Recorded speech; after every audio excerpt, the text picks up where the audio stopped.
Wonder,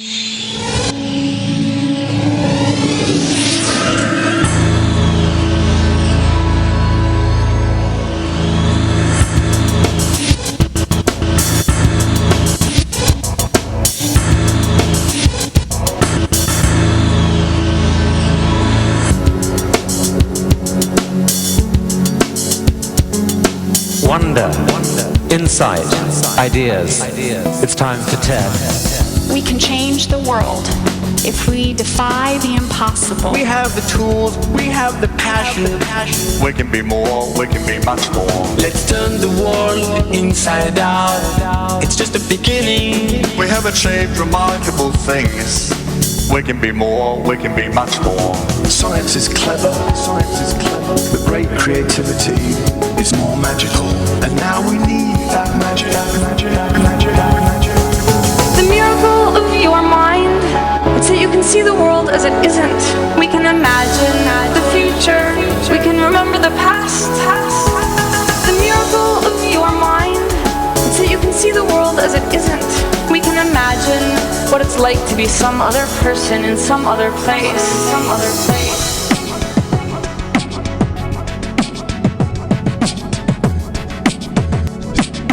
Take a moment, take a breath.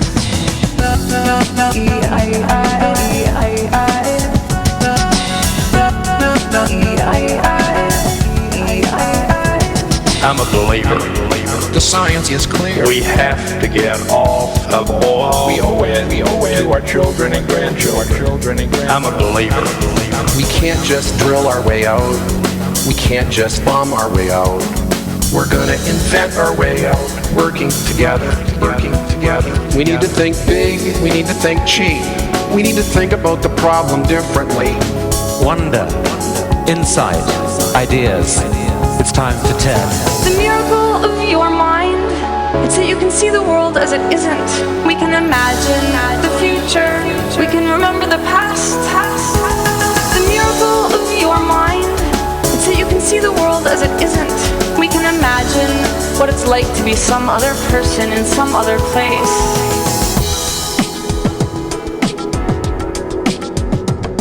Keep your eyes on the prize. Hold on. Keep your eyes on the prize. Hold on. The city of the future calls on you to see it through. Will you dream with me? Will you build with me? We have the tools, we have the passion. We can be more, we can be much more. I'm a believer. We can change the world if we defy the impossible. We have 3 billion new minds coming online. To do that which we must do. We need to think big. We need to think cheap. We need to think about the problem differently. Wonder, insight, ideas. It's time for TED. The miracle of your mind, it's that you can see the world as it isn't. We can imagine the future. We can remember the past.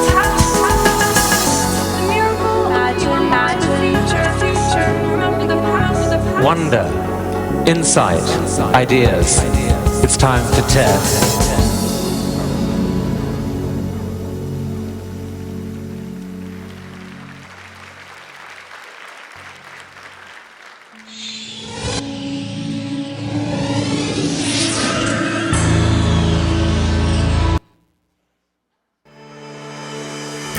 From Kenya to Colombia, from Iraq to Korea, in slums, in schools, in prisons, and in theatres, every day people gather at TEDx events around the world to hear the best ideas bubbling up in their communities. Today, you are part of a global conversation about our shared future. So what is this TEDx? TEDx is an initiative of the TED Conference, a non-profit devoted to ideas worth spreading. We grant free licenses to allow TED-like events to spread globally. This event today is based on the TED Conference format and ideals, but is independently organized by your local community. So please make sure to thank the team of volunteers who worked so hard on today's event. It's their ideas, dedication, and time that made it all possible. It's they who booked all the speakers, And the views you'll hear today are, of course, those of those speakers, not necessarily of TEDs. But we hope their talks spark an exciting conversation among you. This is a day for curiosity and for skepticism, for openness and for critical thinking, for inspiration and for action. The more you enter into it, the more you'll take out. And now, on with the show.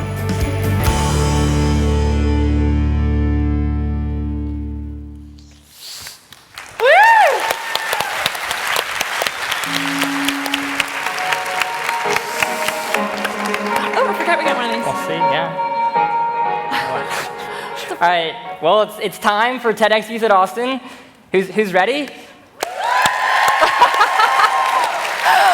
I just have to say, we had this debate backstage about whether or not you guys were ready to cheer from the very first second we walked out, and I have to say, you exceeded expectations. Sounds like it. All right, well, so I'm so excited to be here with all of you and to welcome you to our second annual TEDxYouth at Austin.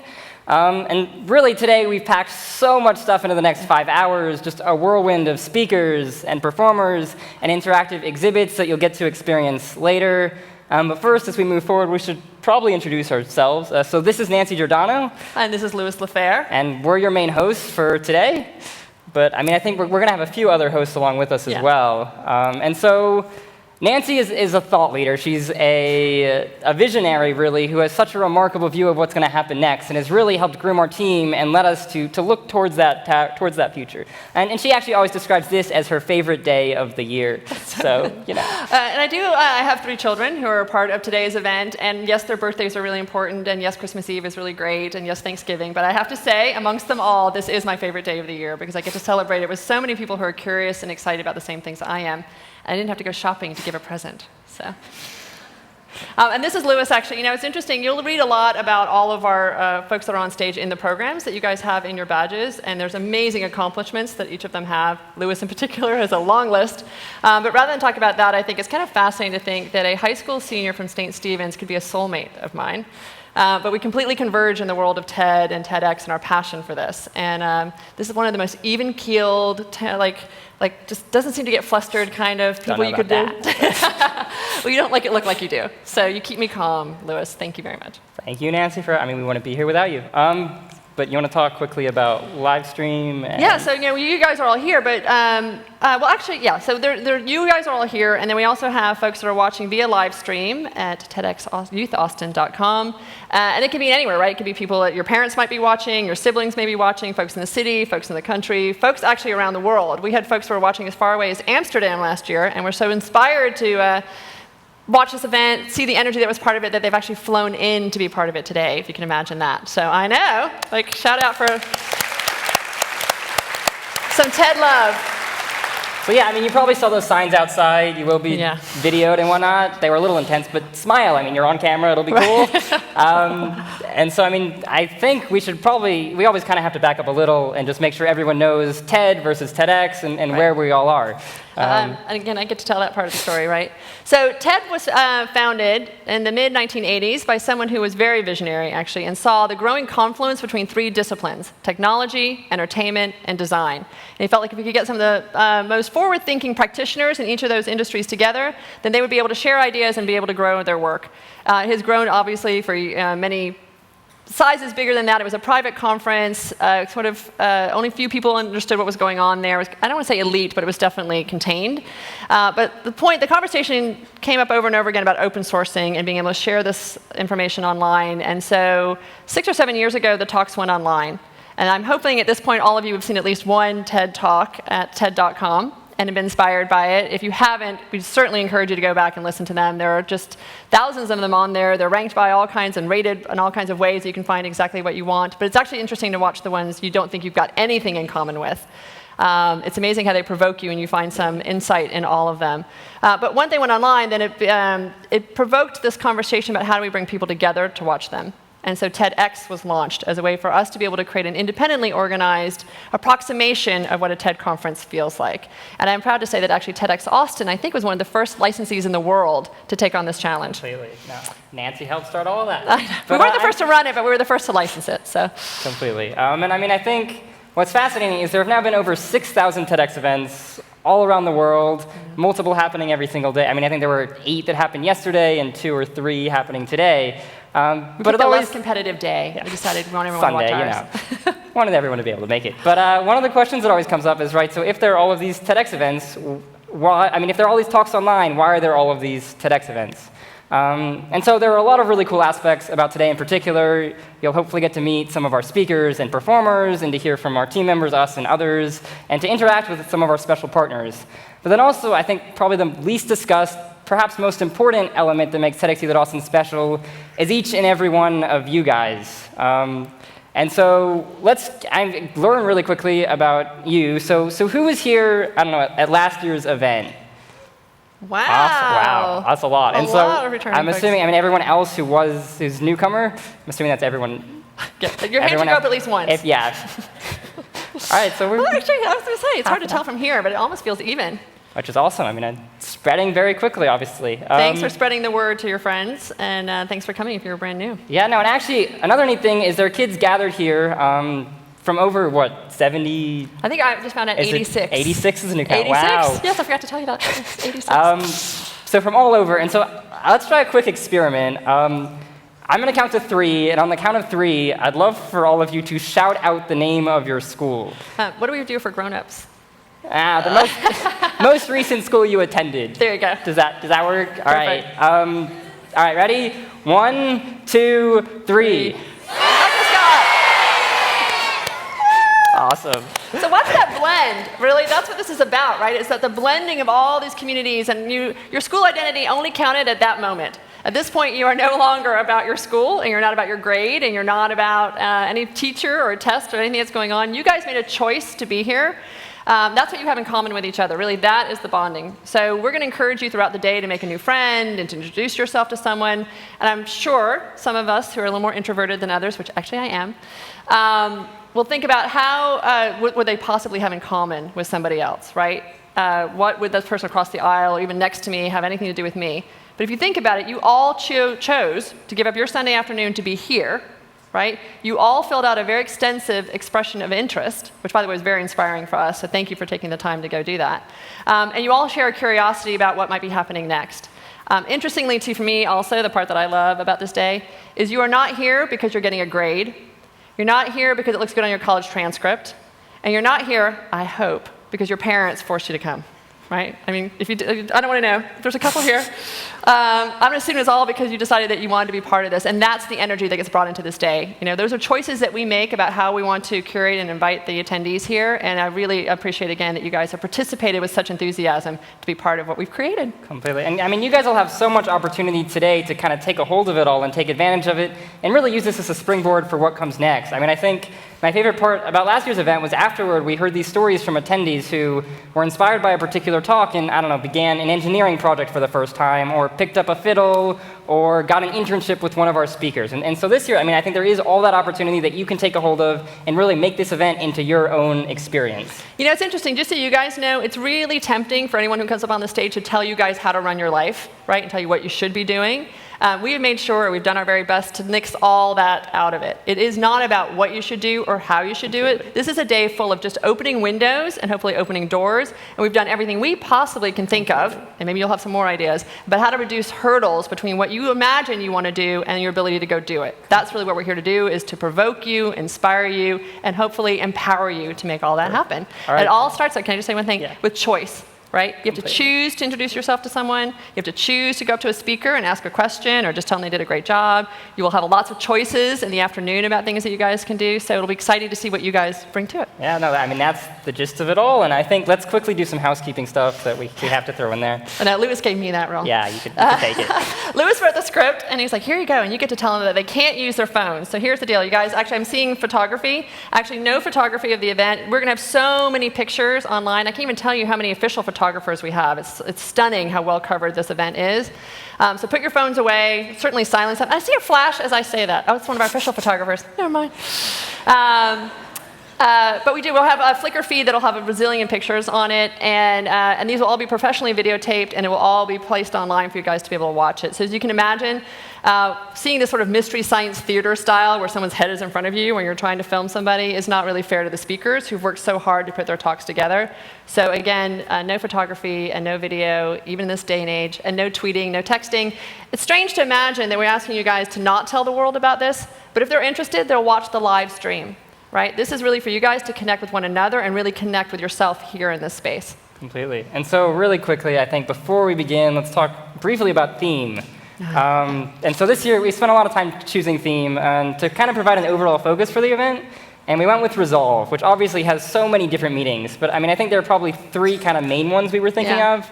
And so, I mean, the first is just rethinking old problems in new and inspiring ways. And then there's having the second is having that audacity to really approach challenges and take hold of them and walk forward into them. And then the third really is kind of that more personal resolve of figuring out what in the world you're passionate about and what you want to spend your time and energy doing, because unfortunately we only have so much of that. I don't ever get enough sleep. And so figuring out what you really want to invest in, I mean, is that third kind of personal resolve that we'll be focusing on today. Right. But I mean, anything else that... I think that's it. Are you guys ready to start? Like, are you sick of us, ready for the, the real action to begin? Unfortunately, you'll be... You'll be seeing too much of us throughout the day. Yeah, this is not so much of us, or it's not at all about us, but I think we have 12 speakers and performers today across a range of different things. Part of the magic of a TEDx event is curating. That's an interesting word, right? But we have so many choices of people with really interesting ideas that we could potentially invite to be part of this. It's really an interesting selection process to narrow it all down. It's also an interesting choice to say who should be your opening speaker. That is a tough role, my friends, right? The first person to come out and kind of give you guys a taste of what this is all about.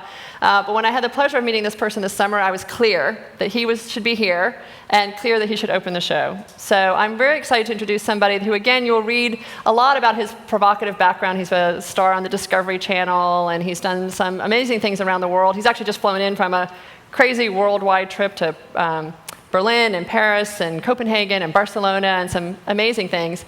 But he got all that by starting, actually. He is a PhD in material science and in nanotechnology specifically, and even more specifically in biomimicry, right? How animals and plants do their thing. And it'll be interesting to see how he makes that connection between here and what he's about to share with you. So I'm thrilled to introduce a new friend of mine, Dr. Mike North. And give him a big welcome. This is a tough role.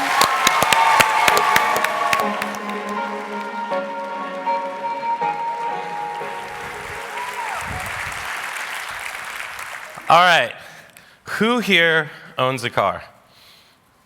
Okay, who here has a parent that owns a car? Ah, now we're talking. All right, so now I want you all to close your eyes, and I want you to imagine cutting the roof off of that car, putting 100 gallons of propane in the back seat, putting 8 fire cannons on it, and going out and doing a demonstration. All right, open your eyes.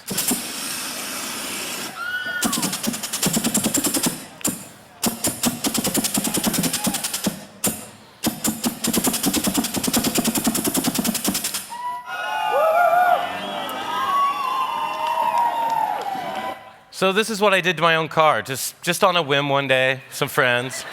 Why not? Let's cut the roof off and make it happen. When anyone asks me, why did you do that? I always say, it was advice that my grandmother gave me. Her name was Rebecca, actually. We called her Grand-Becca. And when I was younger, I was like trying to figure out what I wanted to do with my life and what I was going to do. And Grand-Becca would say, you're never going to figure it out just sitting there thinking about it. You just got to get out there and start doing something. Get out there and follow your whim, and eventually it's going to lead you where you go. And this is from a lady that, on a whim, started growing orchids. Next thing you know, in the 1950s, she's in the middle of the jungle in Costa Rica with a 357 on her side, hunting orchids. She's pretty cool, so I decided to listen to her. So when I graduated from college, she gave me a check for $500. And I thought, what better way to spend that $500 than to really kickstart my career by buying this truck, cutting it up again, and turning it into a 30-foot-long Viking warship. I don't know if she quite thought I wanted to be a Viking as a career choice, but, this thing was pretty cool. I haven't really Little known fact about me, I don't normally share this, but I actually hold the world's land speed record for a Viking ship. At which point I'm doing about 90 miles an hour in this thing, and it's starting to kind of float. I'm like, oh boy. And I look over, and there's a highway patrol right next to me looking at me. And he's like, ah, and I'm like, ah. But he just drove right off. He might have noticed that it had a flamethrower on the front of it. So while I'm doing all this, I actually did go to graduate school at UC Santa Barbara. And while I was in graduate school, I got an email. The email said, do you want to go to Australia? I was like, yeah. Do you want to be on a TV show? I was like, yeah. Building crazy machines that mimic animals? I was like, yeah. So I filled out the application, I made a video, I sent it in, and I got onto the show. But I was actually walking around my entire engineering department, and everyone got that same email. I said, hey, did you going to Australia? They're like, no. I'm like, well, did you apply? They're like, no. I'm like, what, you don't want to go to Australia? They're like, well, that'd be cool. Like, you don't want to be on a TV show? No, that'd be cool. I'm like, well, why didn't you apply? I'm like, I don't know. Didn't follow their whim. I did follow my whim. I got onto Chasing Nature, which I don't normally tell people because it was kind of embarrassing. I had to mimic a giraffe. Not a high point in my life, but it was still kind of cool. I went to Australia, did some cool stuff. But the good part of that is the producer of Chasing Nature talked to the producer of a new show that was coming out called Prototype This and said, hey, there was one guy that was really amazing. You should consider him for the show. So the producer of this new primetime Discovery show looked back, looked at my application, saw the picture of the Viking ship, and said, that's our guy. Calls me up, point blank, and offers me a job hosting and also helping put together the show Prototype This, which was a dream job. All I had to do was come up with crazy ideas and then go out and build them and test them. So we'd make things like trucks that lifted up on stilts and drove with omnidirectional wheels and parked over other cars. Six-legged vehicles, high-tech, 6 legs running. Giant boxing robots. You stand outside the ring, you swing your glove, that giant boxing robot swings its glove. And then, of course, the water slide simulator. You guys know what a water slide simulator is? It's kind of hard to explain, so I thought I'd play a little video for you. Joe starts down the virtual path, and as the simulator tilts and whirls, he's loving every minute of it. Sounds like he's having fun. Yeah. The simulator programming puts him through a series of 10 360-degree turns on a ride that lasts a full 3 minutes.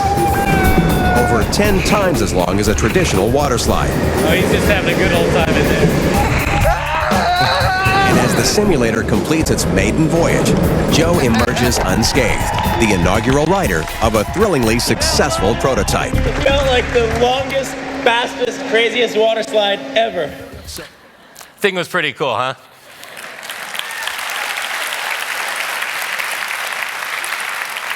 So as much as I wanted to bring the water slide simulator here for you today, it's 30,000 pounds. It's a little hard to put it in your check-on, so I brought some gecko climbing paddles for you. And they actually more mimic the cockroach than gecko, but gecko sounds better. So if you want, during the break downstairs, you can actually come down and test these out on a wall. These will let a person climb a vertical wall. So come check them out. I met a lot of really interesting people on this show. I met this guy. His name's Roger. I ended up going and working for Roger at an educational video game toy company. But more significantly, Roger came up to me one day and he said, hey, you know a lot about this design and prototyping stuff, right? I was like, yeah, a little bit. And he said, well, I actually am on the board of this nonprofit called Miracle Feet. And our mission is to treat kids in developing countries with clubfoot. So clubfoot's a birth defect that kids have. It affects a lot of kids in developing countries because that's where the birth rates are. He said, we want to treat these kids, but we have a problem. There's a brace that we need, and it's really expensive here in the United States. Would you be interested in working on this and trying to develop a lower cost brace? I said, well, yeah, why not? That sounds like a very worthwhile thing to do with your life, make it possible for hundreds of thousands of kids to walk a year.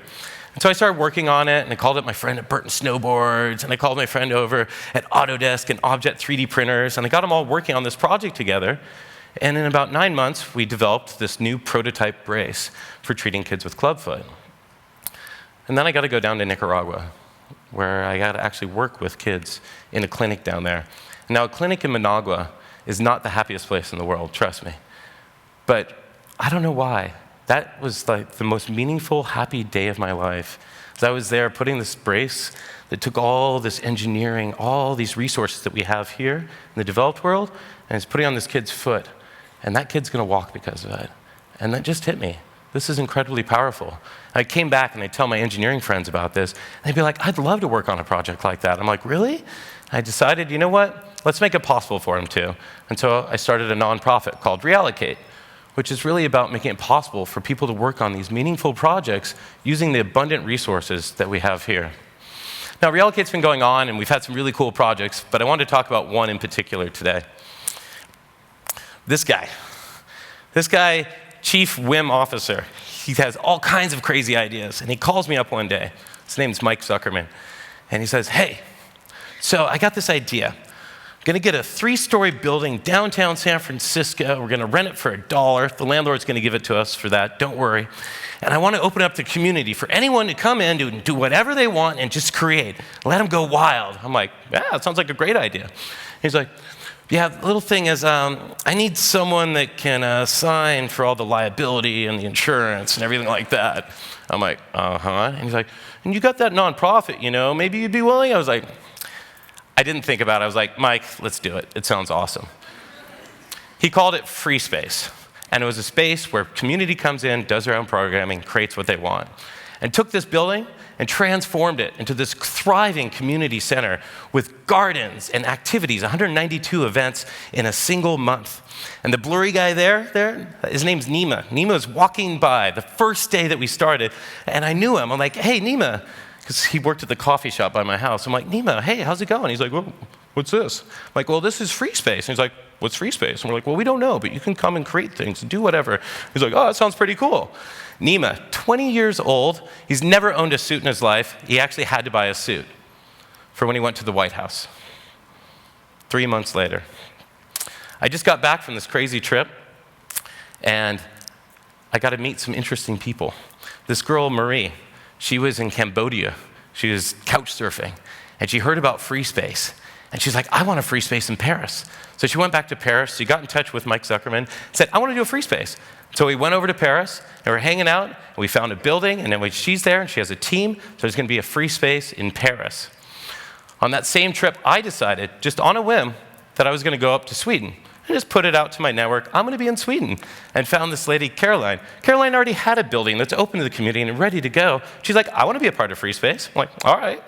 Similarly, friends down in Barcelona that I just met, they're like, well, we could have a free space down here.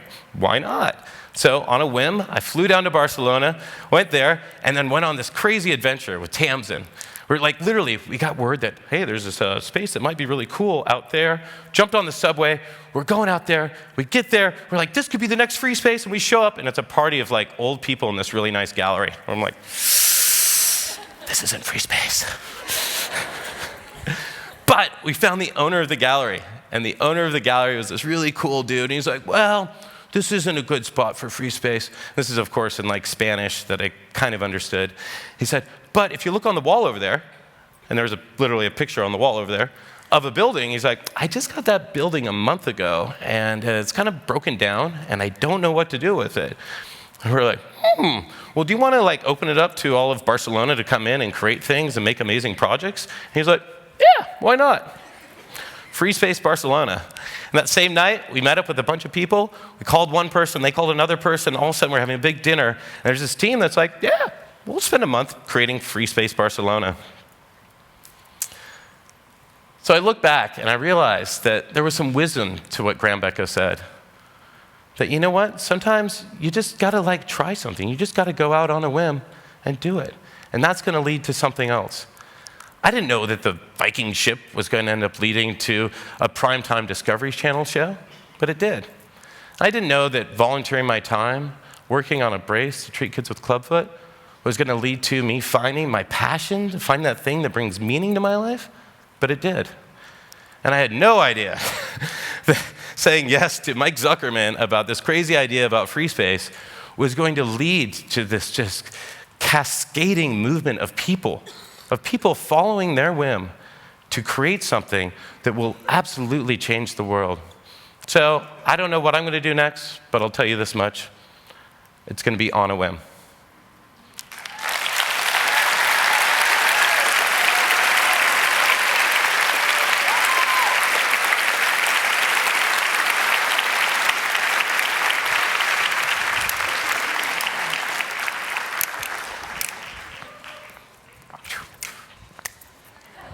All right, so you all can talk to Mike more at the break. He'll be out there with those gecko climbing pads.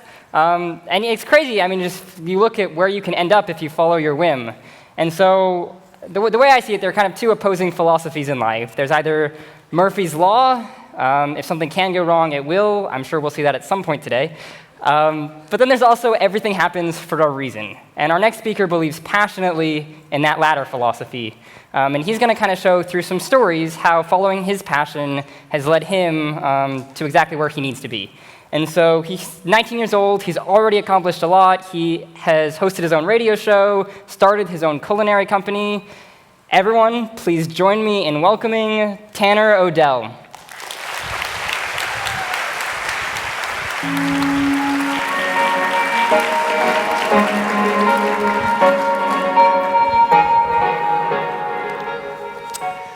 Today, I am here to tell you how you can potentially live to be 100 years old. How many people here have heard of a blue zone? Awesome. So last year, my team and I planned a trip to Nicoya, Costa Rica, which is one of the world's blue zones, one of 5. In 2004, Dan Buettner teamed up with National Geographic, as well as longevity researchers, to find places in the world where people are measurably living better. The community created in these places is truly, truly magnificent. Things happen like they should. The people do the right thing without actually trying to do the right thing. So there's a lot that we have to learn from them. Today I want to share with you what I took away from my trip to Costa Rica. Om Surf Give was the name of our trip, a week full of yoga, surfing, and service for the clients of our fitness studio here in Austin. The trip started in San Jose, and then we actually jumped onto a jumper plane and went to the peninsula, and then drove about an hour into the village of Santa Teresa, which is where we were going to be staying. Now, as soon as we got here, there was almost a silent guarantee that everything was going to go as it should. Now, as I welcomed our guests as they arrived, something special was definitely in order. Earlier in the day, we went to a little market next to Santa Teresa, and I was able to find some green coconuts. Now, green coconuts are very, very special, and in order to open them, as soon as I saw them, I thought, cue the coconuts, cue the bendy straws, cue the beach, and cue the sunset. What better way to welcome a group of people to paradise? Paradise, I'm going back there right now.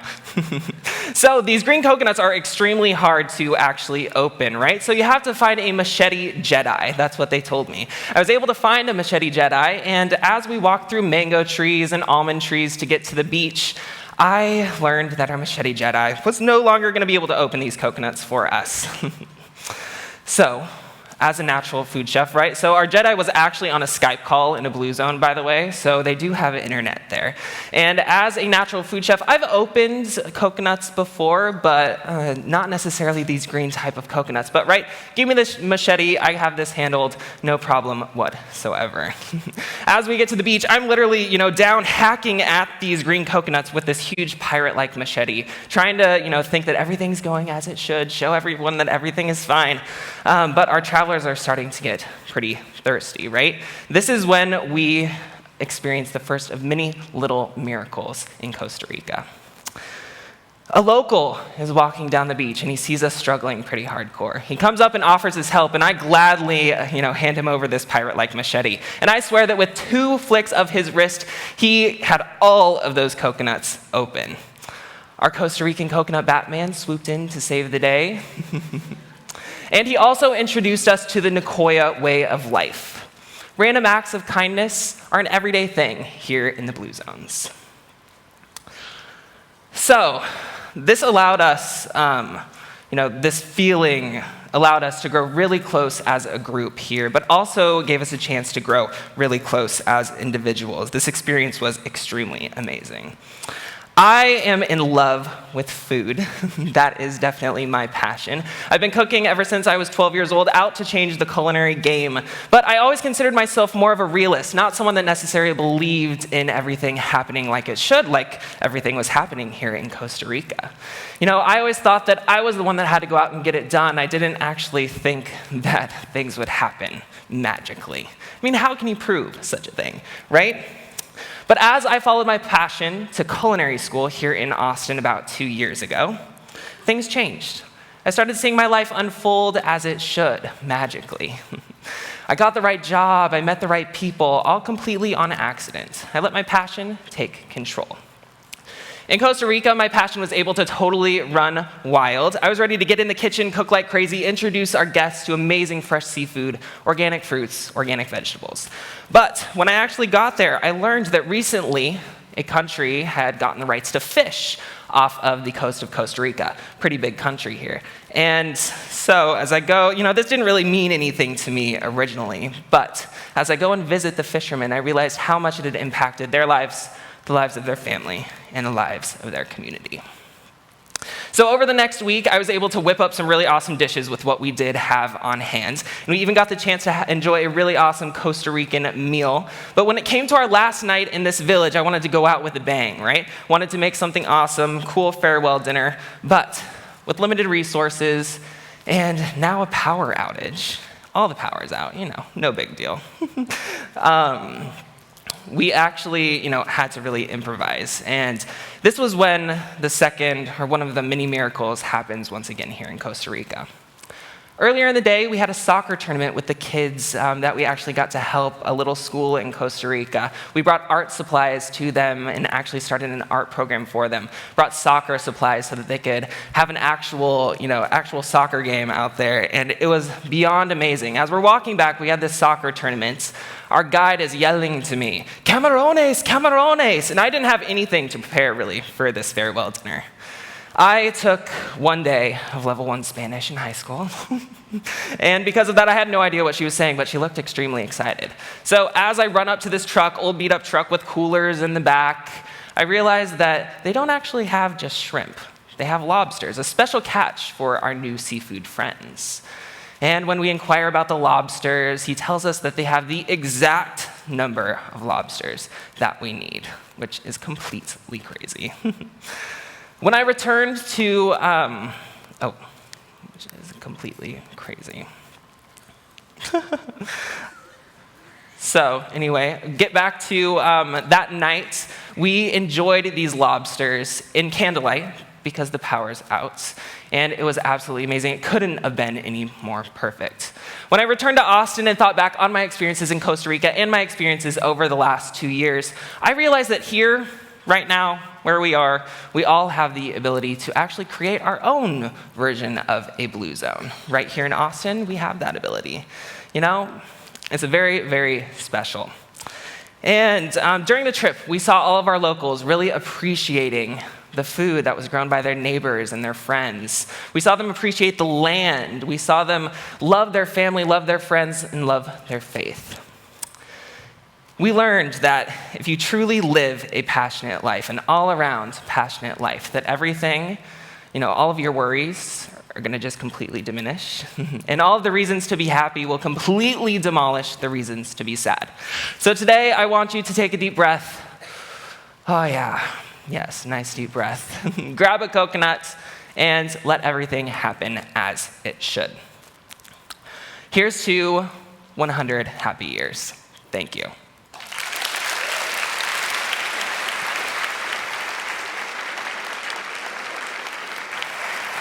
Done. Thank you, Tanner.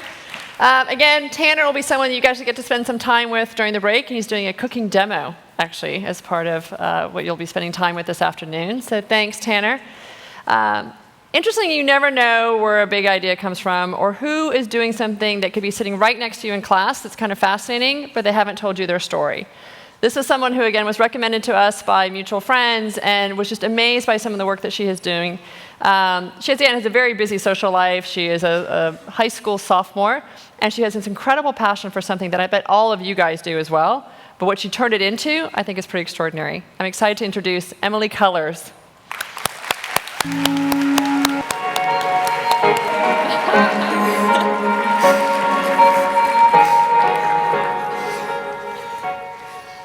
So you may be wondering who this is. This is my friend Virgil. Virgil is an 8-week-old Belgian Malinois who is currently being raised to be a military working dog. Now, some of you may think he looks like a German Shepherd, and that's because they're a very similar breed to German Shepherds, except for the military likes these dogs because they're a little more compact and they're so intelligent and athletic. But I'll tell you a little bit more about military working dogs in a second. Let me tell you about my story.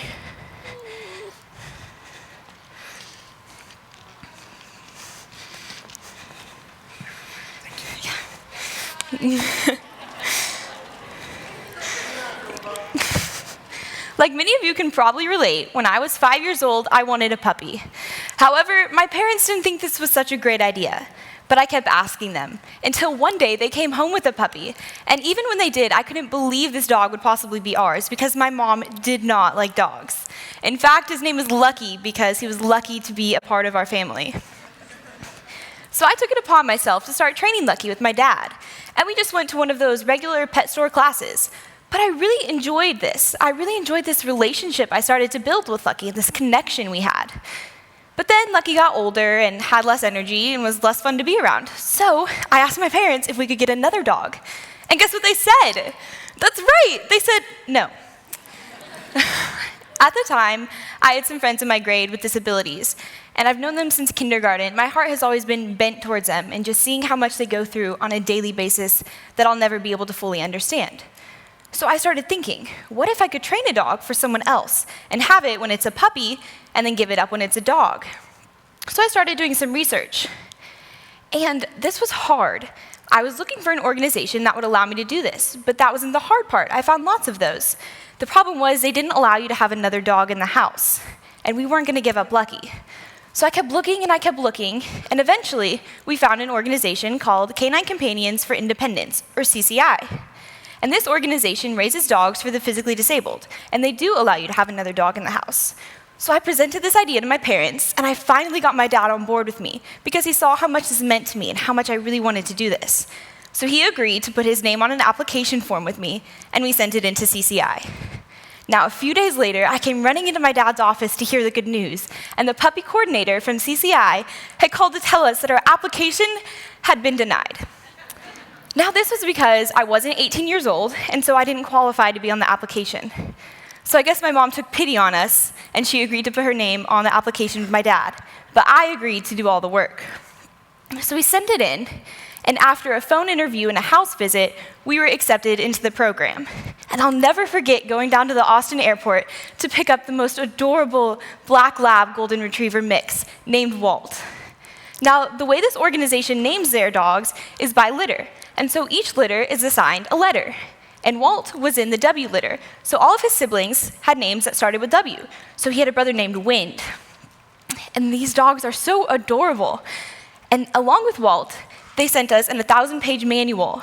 And I got this manual, and I was intimidated. It was so huge. It had information in it like the 40 commands we were responsible for teaching these dogs in the 16 months that we had them, socialization requirements, and other helpful articles to guide us along the way. And I got this, and I was so scared. I started wondering, what have I gotten myself into? I don't know that I'm going to be able to do this. But as I started to work with Walt, I started to get him know him better, and he started to know me, and it got easier along the way. And some of the things we had to do with Walt was socialize him. So this meant taking him out to public places that he might encounter when he's older. And so this included places like drugstores and grocery stores and restaurants. And Walt loved to work, and he loved to please you. He wanted to make you happy, and he loved love and affection. But what he also loved was food. So you can imagine a dog that loves food having to go to a grocery store or a restaurant with bits and pieces of food all over the floor, and he has to sit there and not eat that food. Now that was hard, but it was necessary because you never know where Walt's going to end up working. So let's say he's at a hospital and someone drops a pill on the floor. Well, you can't have him eating that pill because that could cause some problems. So everything we did was to benefit him when he was older and he was working. And after our 16 months with him, we flew him out to California, where he was returned to CCI for advanced training.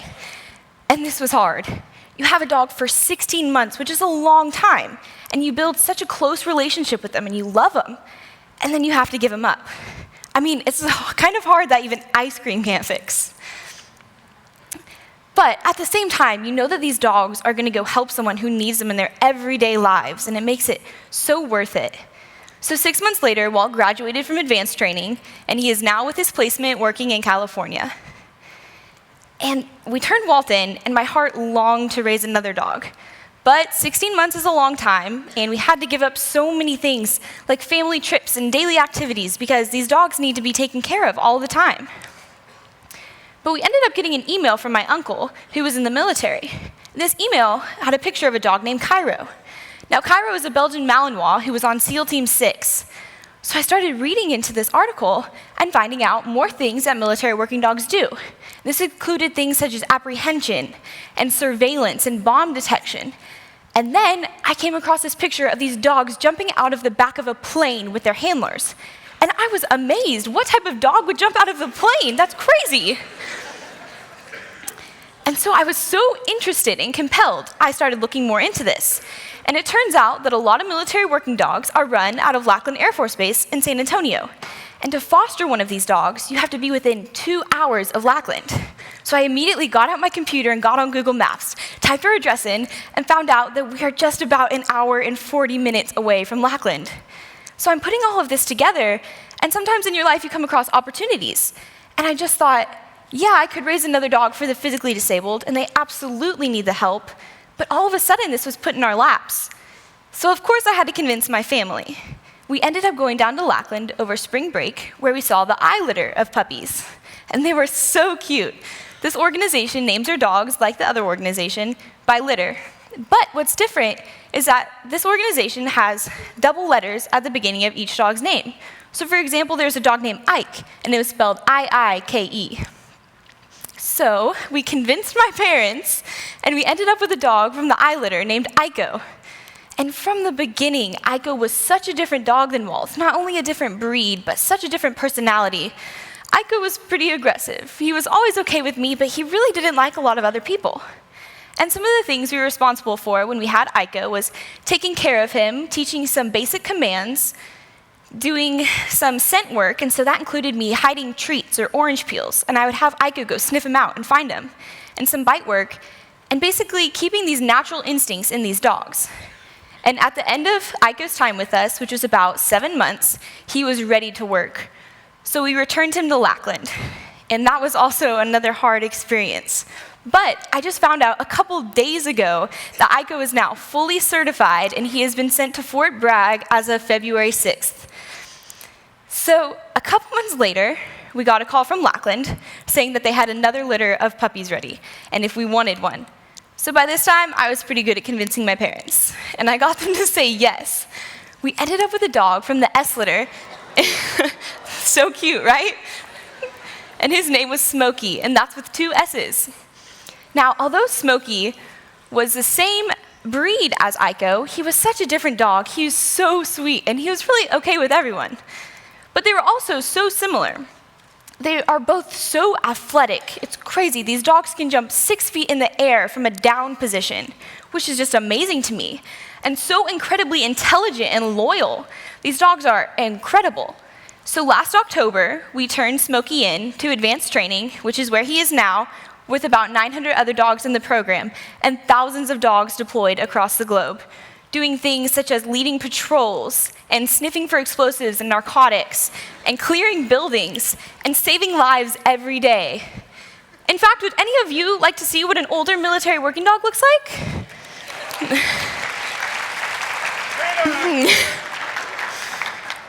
This is my friend Sean, puppy coordinator at Lackland.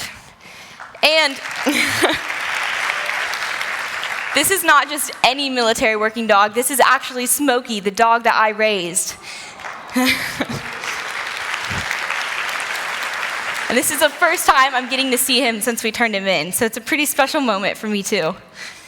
Good boy.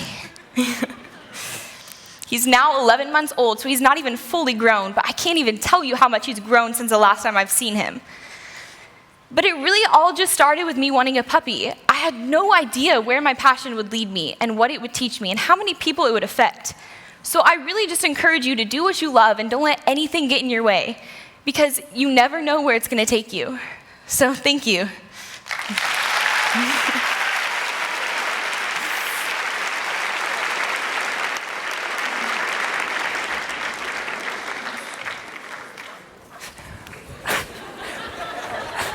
What more could anyone want than puppies? All right, so our next speaker has evolved a lot as a person and an artist. He's originally from Austin. We were drawn to him because of his artwork, which is absolutely incredible, and I'm sure will blow all of you away. So everyone, I'm excited to share with you Severiano Garza.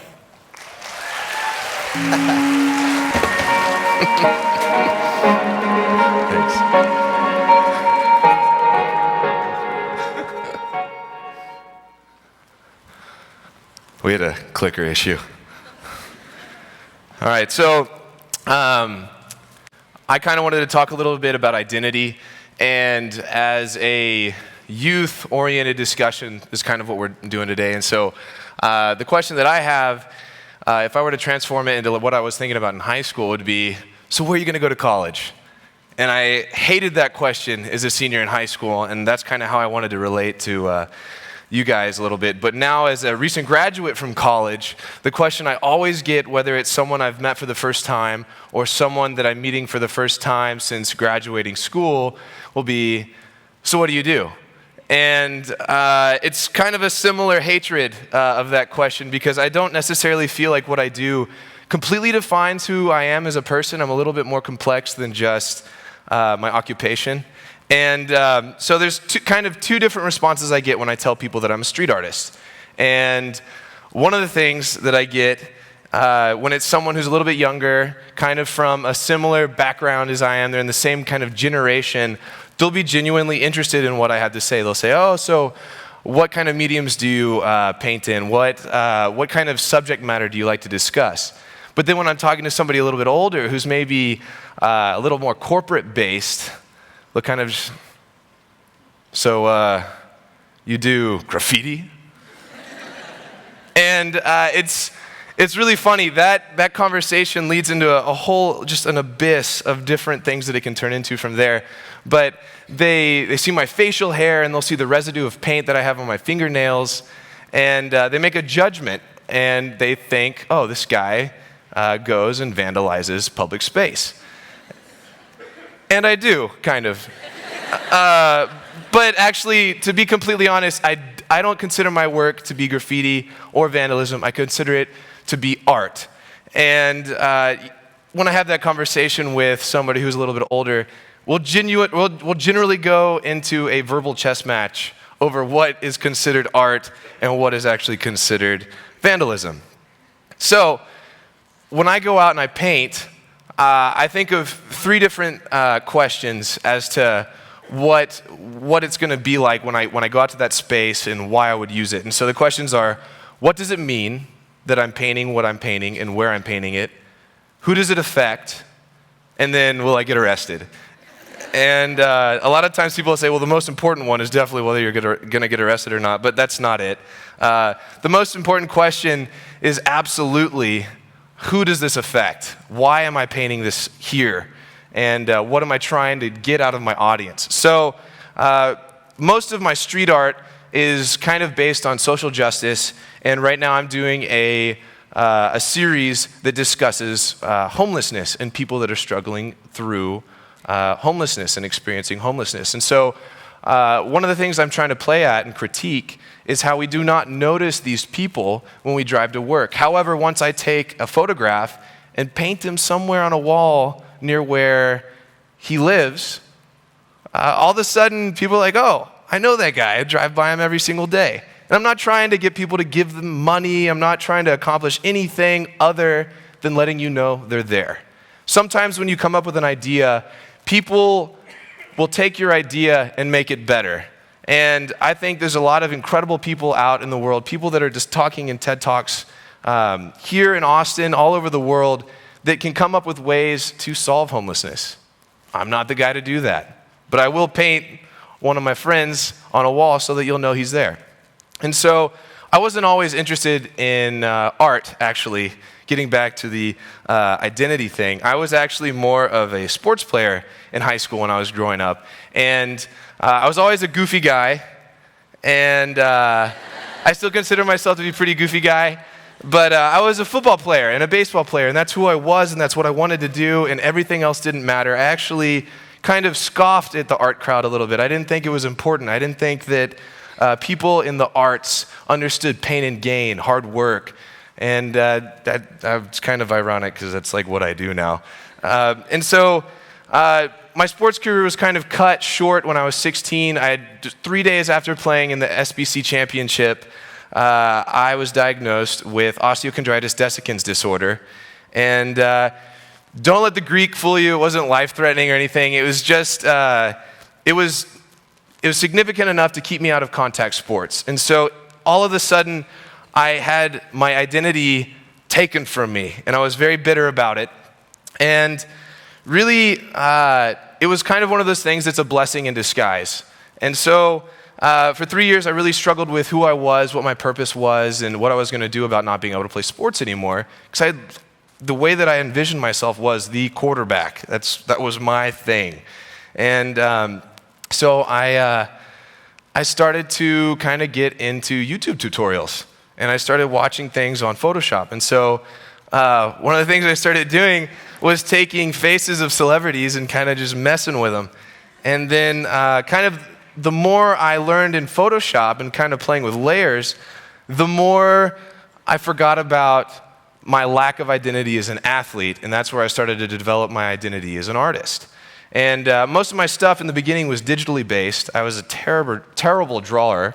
And I ended up getting into photography, where I do some long exposure photography. I ended up doing a whole bunch of panoramic photographs that I would turn into these kind of surrealistic landscapes to tell stories. And, you know, kind of at this point in my life, in 2 years, I'd gone to college from being this big machismo dude walking around campus all cocky with my varsity jersey on before a game. And then all of a sudden I come back and I'm a photographer and an artist. And all my friends are like, oh, cool. California really changed you, bro. So now that you know kind of who I am, do you really know who I am based off of the things that I do? And what I'm trying to prove is that you really don't. These are just some more of my work, some of my stencil stuff, and some of the paintings that I do, some in the lobby. And kind of the thing I really wanted to hammer home was, you know, we don't necessarily become what our job is. And those of you who are athletes, those of you who are artists now, you aren't necessarily completely an athlete or completely an artist. There's a lot of opportunity as you progress through life and you learn things. You evolve. And as much as you want to think that you won't change or that you're going to be the same, you just couldn't be more wrong. The only thing that is certain is that you will change over time. And I think that as I progress, and I would like to urge other people as they progress kind of through life and they struggle with maybe some kind of identity crisis, something happens, good or bad, I'd try to urge you to have open arms and to kind of accept the things that God puts in your way and to really embrace it. Because what you might become from the things that you might not necessarily enjoy at that moment in time, they will define who you end up becoming. But you will always become someone else when the next thing happens. Thank you so much.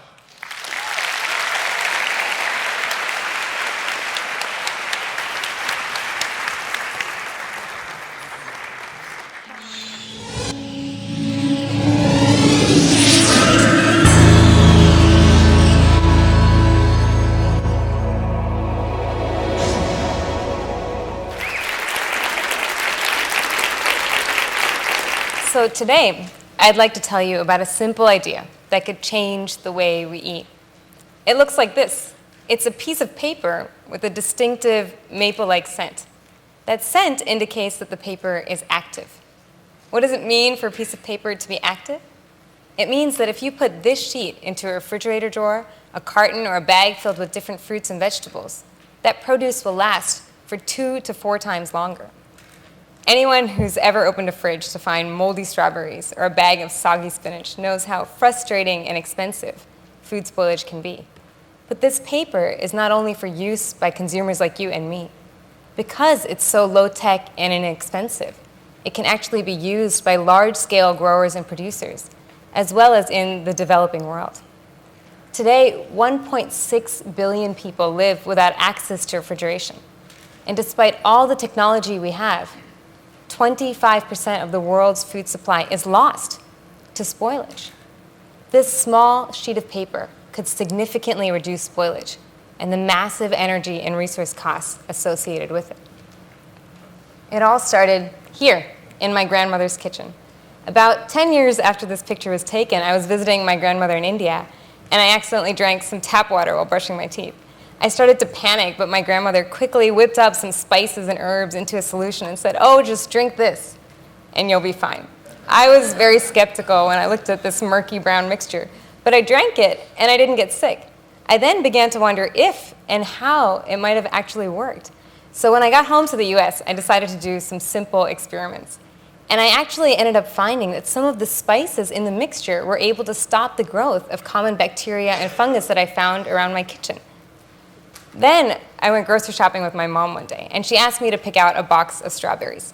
But I kept getting frustrated because I couldn't find a single box that didn't seem to have even, a few strawberries that hadn't gone bad. So I thought, I wonder what would happen if I started dipping strawberries in my mixture. Would they perhaps last longer? I tried it, and the results were unbelievable. And then I went out and got many fruits and vegetables, and again, it really worked.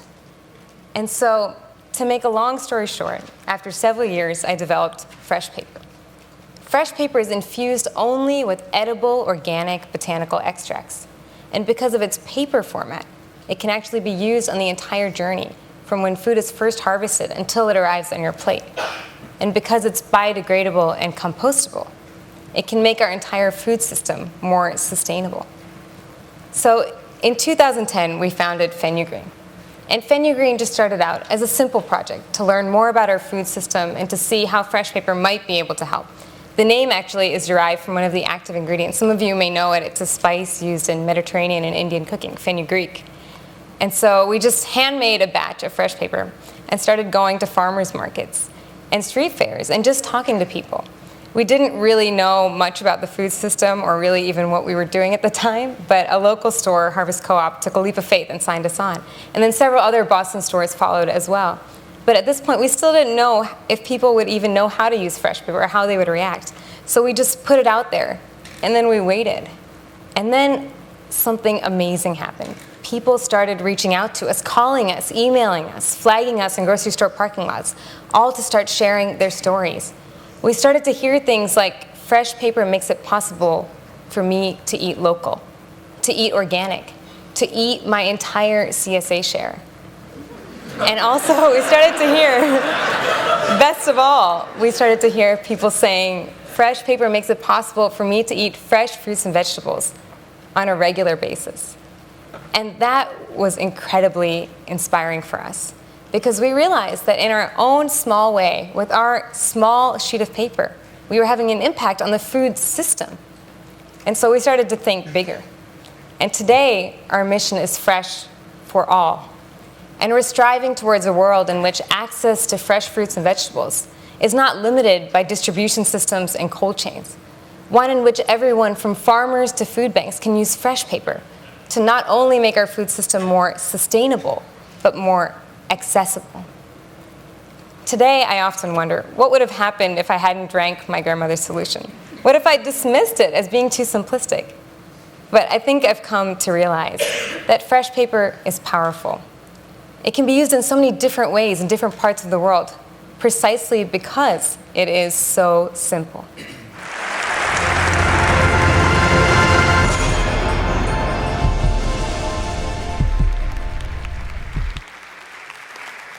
All right, awesome. So we showed 2 TED Library talks at each of these events. There will be one more in the afternoon.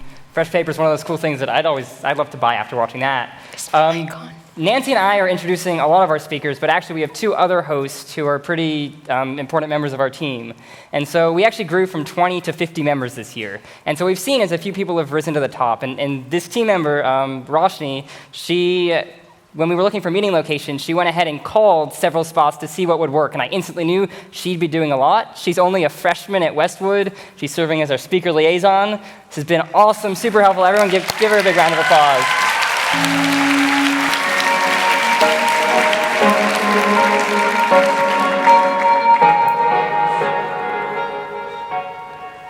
Go ahead. So what's really great about TEDxYouth at Austin is that we have a wide variety of both speakers and performers. And when we first started thinking about performers for the event, one person immediately came to mind. He has tons of viral videos and over 1.5 million YouTube subscribers. I'm so thrilled to introduce to you guys UT Junior, John Cozart.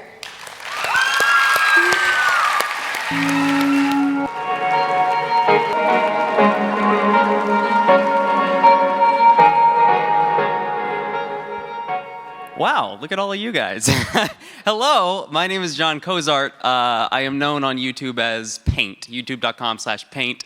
And I basically make videos professionally. I am a professional YouTuber, which is just as ridiculous as it sounds. I mean, recently I've taken up performing Disney songs all alone in my bedroom. I'm a 21-year-old man. So personally, I think that's the coolest job in the entire world, and I enjoy doing it. So I'm going to basically outline my story, how I started making YouTube videos. So in 7th grade, I had a teacher, Miss Cherry. We were studying World War II, and she was like, okay, I want everybody to write a paper on World War II. And I was like, no, I'm not going to do that. Instead, I'm going to make a video. And she was like, okay, go for it. So I got all my friends together. I was like, okay, guys, we're going to make this awesome video about World War II. And they were like, that doesn't sound awesome at all. So I had to do some problem solving, which is basically I played every member of the Axis powers in my own video in 7th grade. And I screened it for my entire class. They loved it, sort of. But I dressed up in like a suit, and then I sleeked my hair back, and I had a little mustache, and I played like Child Hitler. And it was like this huge parody of Hitler. I made him look like a fool, which is yay. But basically, he had a MySpace page. It was like decked out in pink. There was like Hillary Duff playing on his page. I thought it was the most hilarious thing that I'd ever come up with. I was like, this is brilliant. I've got to put this on YouTube. So I put this video on YouTube, and I don't know, it's been like 6 or 7 years, and it has probably like 250 views. So no one thought it was as funny as I thought it was as funny, which is sort of ridiculous because it's a little Child Hitler. What's not hilarious about that? But that sort of started my adventure on what makes a YouTube video worth watching. Like, why is like a 3-minute video of a kid playing Hitler not as funny as I thought it was?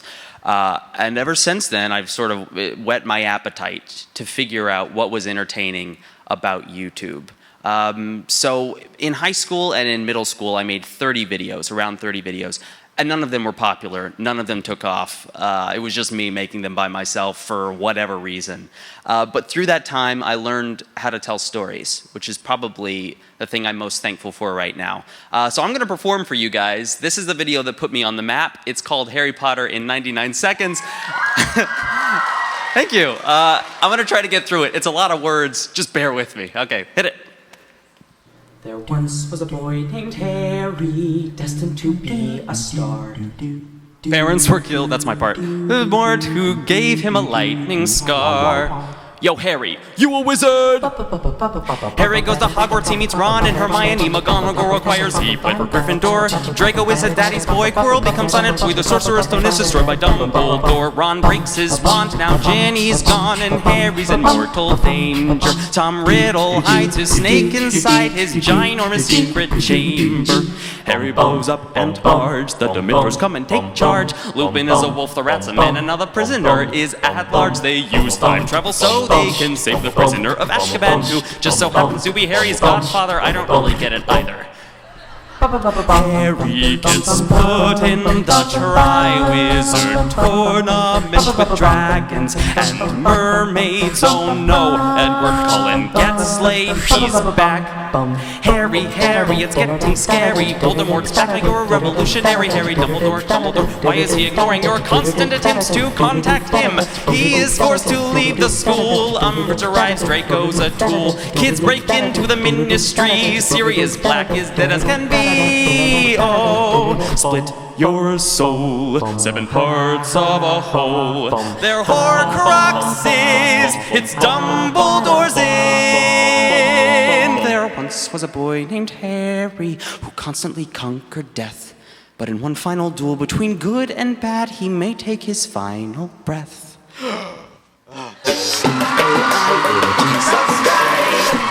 Thank you guys so much. Thank you. Okay. I'm still alive. Wow. Usually I pass out at the end of that song, but I am still breathing. So after this, things got a lot more complicated. This video got 2 million views in a week. It brought me from 8,000 subscribers to 78,000 subscribers in a week. It now has 19 million views, I think.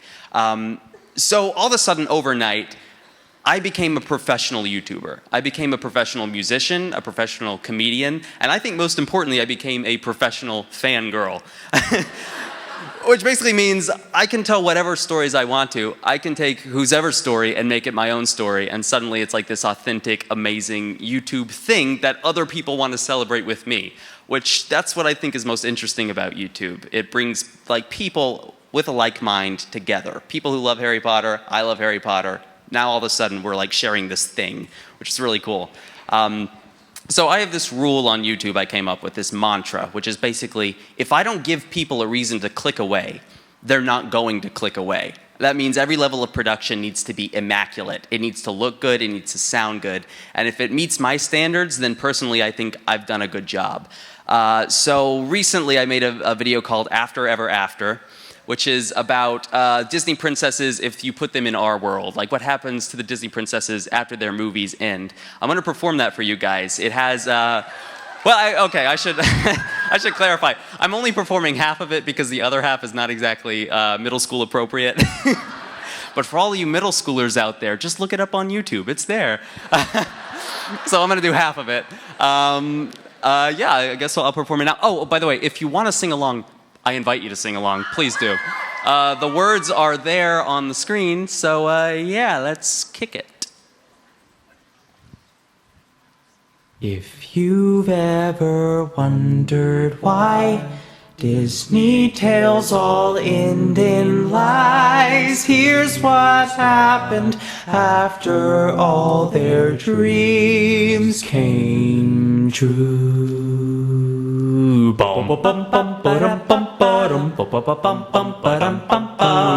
I love being princess down in this beautiful ocean blue. But mermaids are going missing, they end up in someone's stew. So just try to put yourself into somebody else's gills. You're killing my ecosystem with fishing and oil spills. Oh no. Thank you BP. Thank you BP. The British are killing, oil is spilling, now I can't see my eyes. Chinese men feast on flounders' fins, plus the Japanese killed all my whale friends. Oceans are browning, I think I'm drowning thanks to BP. You suck.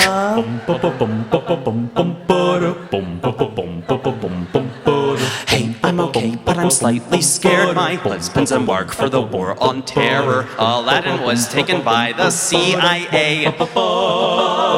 We're not Taliban, you've got the wrong man. In Guantanamo Bay, Prince Ali, Wackety Bee, drowning in Wawa. Interrogation from the nation of the free. Bin Laden's taken the fall.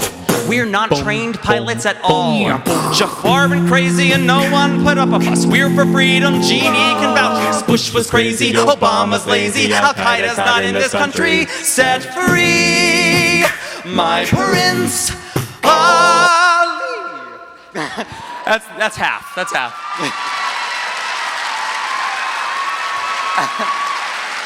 Thank you, guys. What I like about this video is that it is impressive, but also anybody could do it. Technology is advancing nowadays where everybody has a camera, everybody has a computer, everybody has a personality, and everybody has a voice. So if you want to tell a story, you can. So I wanted to tell this story, and I did. YouTube is sort of freeing in that way. But if I had to leave you guys with anything, I think it would be this. As long as I'm challenging myself, then I'm being personally successful. And as long as I'm challenging the medium of YouTube, then I feel I'm being successful. So as long as I'm not giving anybody a reason to click away, they're not going to click away, and I'm going to keep making YouTube videos. All right, thank you guys so much for letting me come out. So long.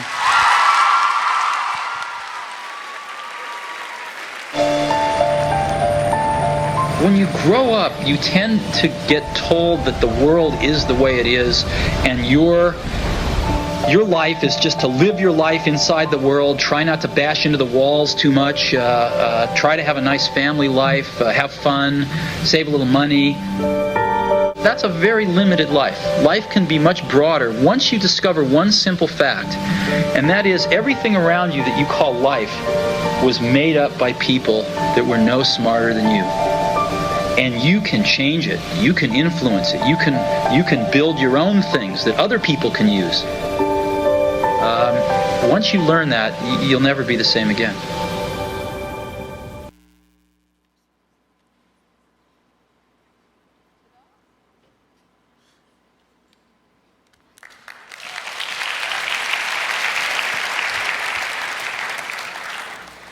So what I really love about that video is that it shows how Steve Jobs really rethought his surroundings and how today is a perfect time and place to rethink ours on this Valentine's Day weekend. So talking about Valentine's Day, I'm sure we've all been hearing a lot about hearts. Well, our next speaker is looking at hearts from a more biological perspective. Please give a warm welcome to Divya Ramamurthy.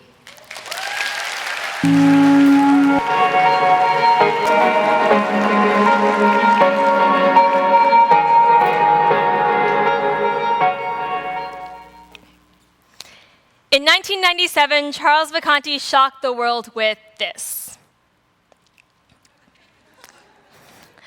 I want you guys to look at this for a second.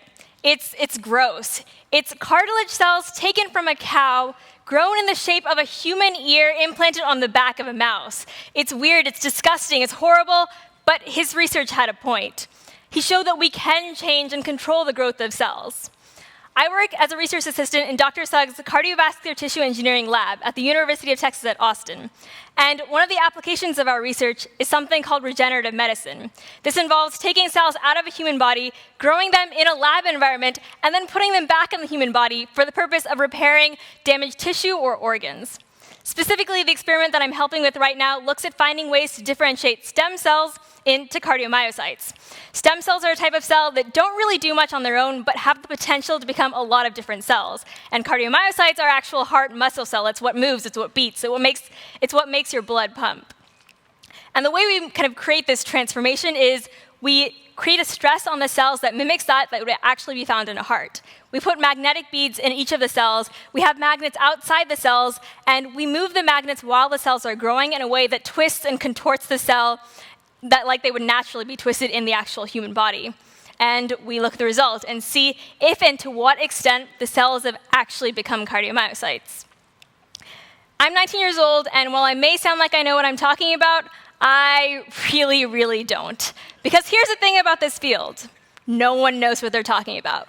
There are over 37.2 trillion cells in the average human body, over 100,000 genes, hundreds and hundreds of bones and tissues, and within each of these elements, there are even more layers of complexity. Just one change in a cell or a gene can completely make the difference between someone being perfectly healthy and someone having a fatal disease. And in a lot of those cases, we have absolutely no idea why. That used to scare me a lot. I used to get really freaked out by the idea that you can't control every element of a cell. You can't just not control it. You can't even begin to know every element because there are just too many. When I first started doing my type of research, I was worried that the work I was doing was so small in the big sphere of things. For example, I'm looking at one type of stem cell going into one type of cardiomyocyte in an environment that I've manufactured. or our lab together as manufactured. And that's a kind of a small part of the entire problem. It wasn't that I couldn't see the big picture of what I was doing, it was that I could see it maybe a little all too well, and that end goal was really far away. But hey, there are some great things about working in fields that have such big questions, and one of them is we're not alone. In my lab, there are over 15 other undergraduate and graduate students looking at similar experiments to what we're doing.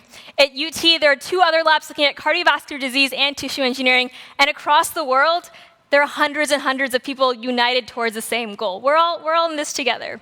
It's really comforting for me to search words like cardiomyocyte or hydrogel in a database and find thousands of articles showing that people are wondering about a lot of the same things that I wonder about every single day in lab. That's nice. I like that feeling. And there's really, really good reason why it's vital that we have so many people looking at this research. It's that we fail a lot. But this is what I look like when I fail. Also, I really like taking pictures of myself in lab, so bear with me as I give you more selfies. But human error is one of the biggest sources of failure. I know in the last 2 years, I've dropped way too many things to count. I've spilled things, I've broken things, I've counted cells wrong. And that's really hard to admit in and of itself. It's hard to go up to your graduate student and be like, hey, Laura, I've dropped something, I've spilled something, I've messed up hundreds of your dollars and a week's worth of your time, and we have to start over. I'm sorry. That sucks. That's really hard to do. But even when you painstakingly go over everything multiple times, even when you double-check things, triple-check things, things in this field can still go wrong. Cell solutions can die. Solutions can get infected. Controls can get messed up. The results can be so far off from what you expected that you know something must have gone wrong, but you might have no idea where to start to find out what exactly it was.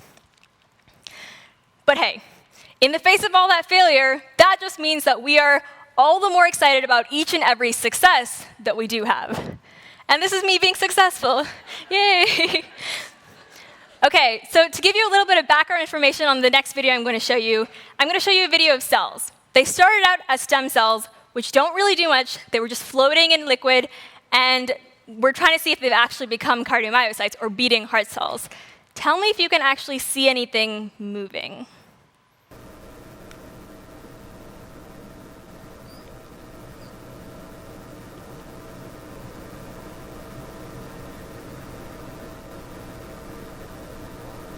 Okay, I just want to reiterate how cool this is. These are cells that are in a petri dish by themselves, doing this of their own accord. We're not kind of electrically impulsing them from the outside. We're not moving them in any way. They're doing this by themselves. They're actually moving.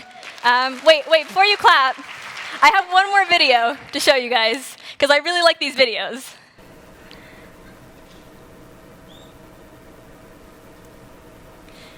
It's cute. You can see it. I mean, now you guys can clap. You can go ahead.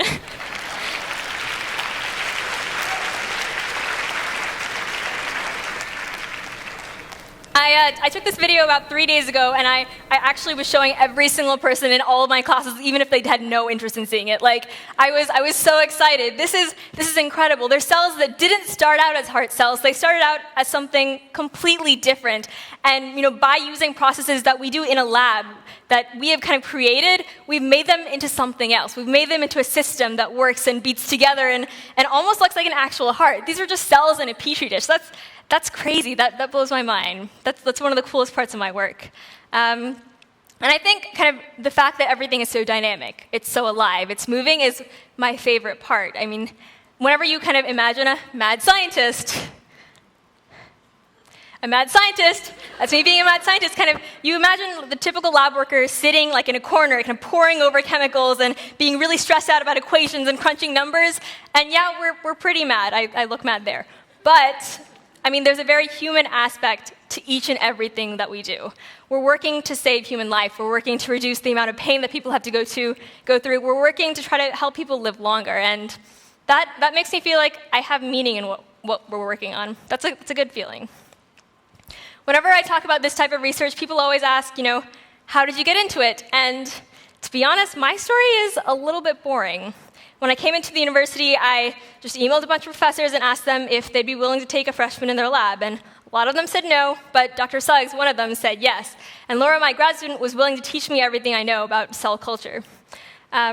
For me, what's interesting about my story is that I actually didn't know what I wanted to do when I came in, and when I was emailing professors, I didn't even really know what my major, biomedical engineering, even meant as a freshman, which is probably a problem, but I just was able to kind of look at different things, look at what interested me, whatever I thought that meant, and I emailed someone, and they actually responded positively.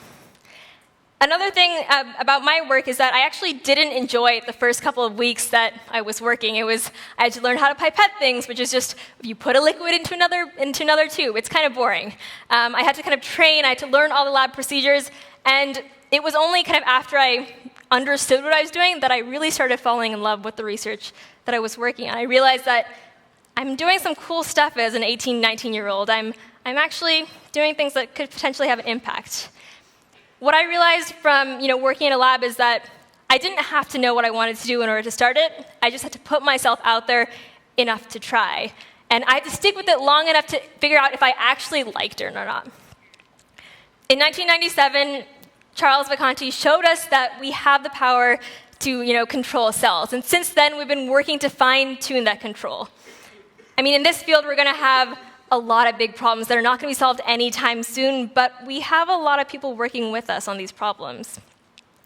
We're going to fail a lot. We're going to fail over and over and over again until, you look like this. But the successes that we do have are going to completely revolutionize the fields of health and medicine. Research, and really any type of research or field that you're passionate about, has the potential to make a difference if you're willing to put yourself out there. Together, we have the power to save human lives. Thank you.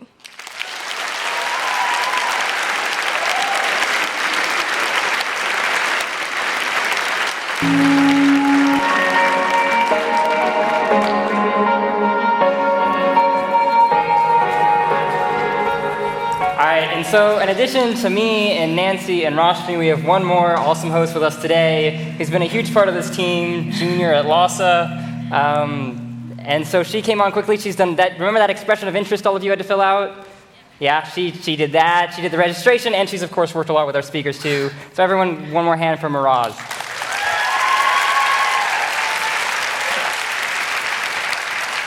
Hey, guys. I'm so excited to introduce you to this next speaker. As you just saw with Divya, medicine is becoming more and more specialized, which means it's becoming more and more difficult for doctors and nurses to communicate with each other across different specialties. This next speaker, at just age 23, has made huge leaps in telehealth communications. He's going to show us how he's reassessed communication in healthcare environments, as well as how he's going to bring about the next big thing. Please welcome to the stage CEO and co-founder of Pristine, Kyle Samani.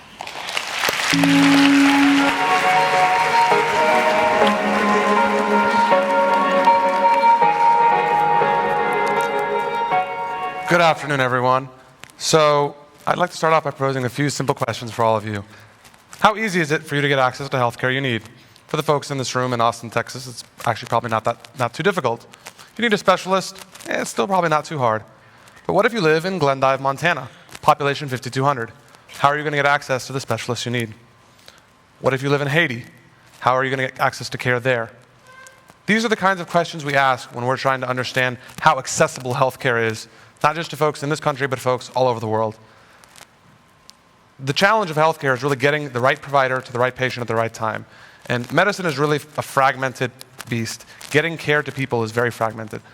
Medicine is fragmented across a few different dimensions. First is medical discipline. Right? There's dermatology, cardiology, ophthalmology, all these different ologies. It's about 30 some odd of them, depending on who you ask and how you count.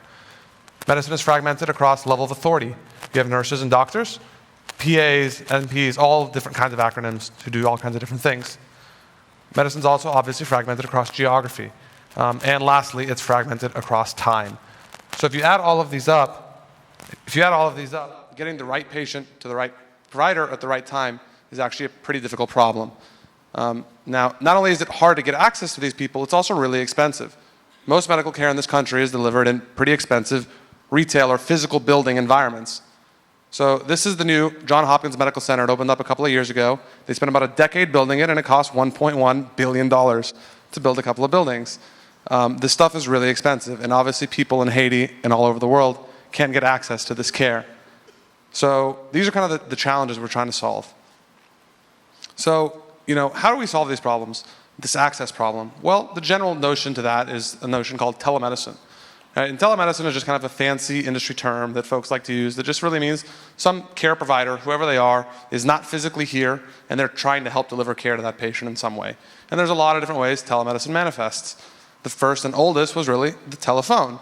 Now, obviously, the problem with the telephone is that it's audio only, and you kind of got to stand around and do this thing. It's just not a particularly elegant experience, and you lack that video component, which is going to be crucial for a lot of forms of medical care.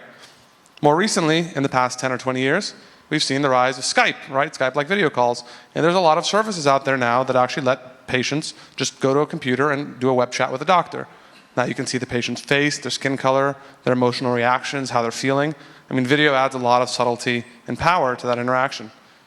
Even more recently, in just the past few years now, we're using our smartphones to deliver all forms of telemedicine. Taking pictures and obviously doing mobile videos. Putting your foot up on a laptop cart is going to be kind of hard. But with the phone now, it becomes easier to do these kinds of things. But there's still the challenge we face in delivering mobile video is that all of these devices still, they don't really allow for a really seamless interaction. What if you want to be able to just talk to a patient, you being a nurse or a doctor, and have someone else far away helping you?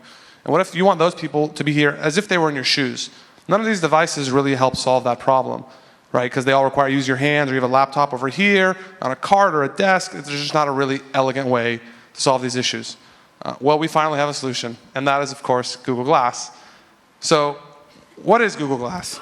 Well, it is just a computer, actually, and that's all it is. So it has the same basic components as a laptop or a camera, or any laptop or smartphone, or any of these other devices, right? Your laptop is a computer on your desk. Your iPhone is a computer in your pocket, and now Google Glass is a computer on your face. So seriously, right? And it's actually the most socially acceptable computer I've found that you can put on your face. We tried to tell nurses to strap a helmet cam to their head, but they weren't really down with that. So it's a really novel way to do it. And it's kind of sexy-ish, depending on your definition of sexy. But why is this actually compelling, right? So the use case is, of course, the camera here is on the front, and it faces outwards. So the video stream to whoever's receiving that stream, they're seeing what you're seeing in first person, as if they were there in your shoes. And then, of course, the other key aspect is that it's hands-free.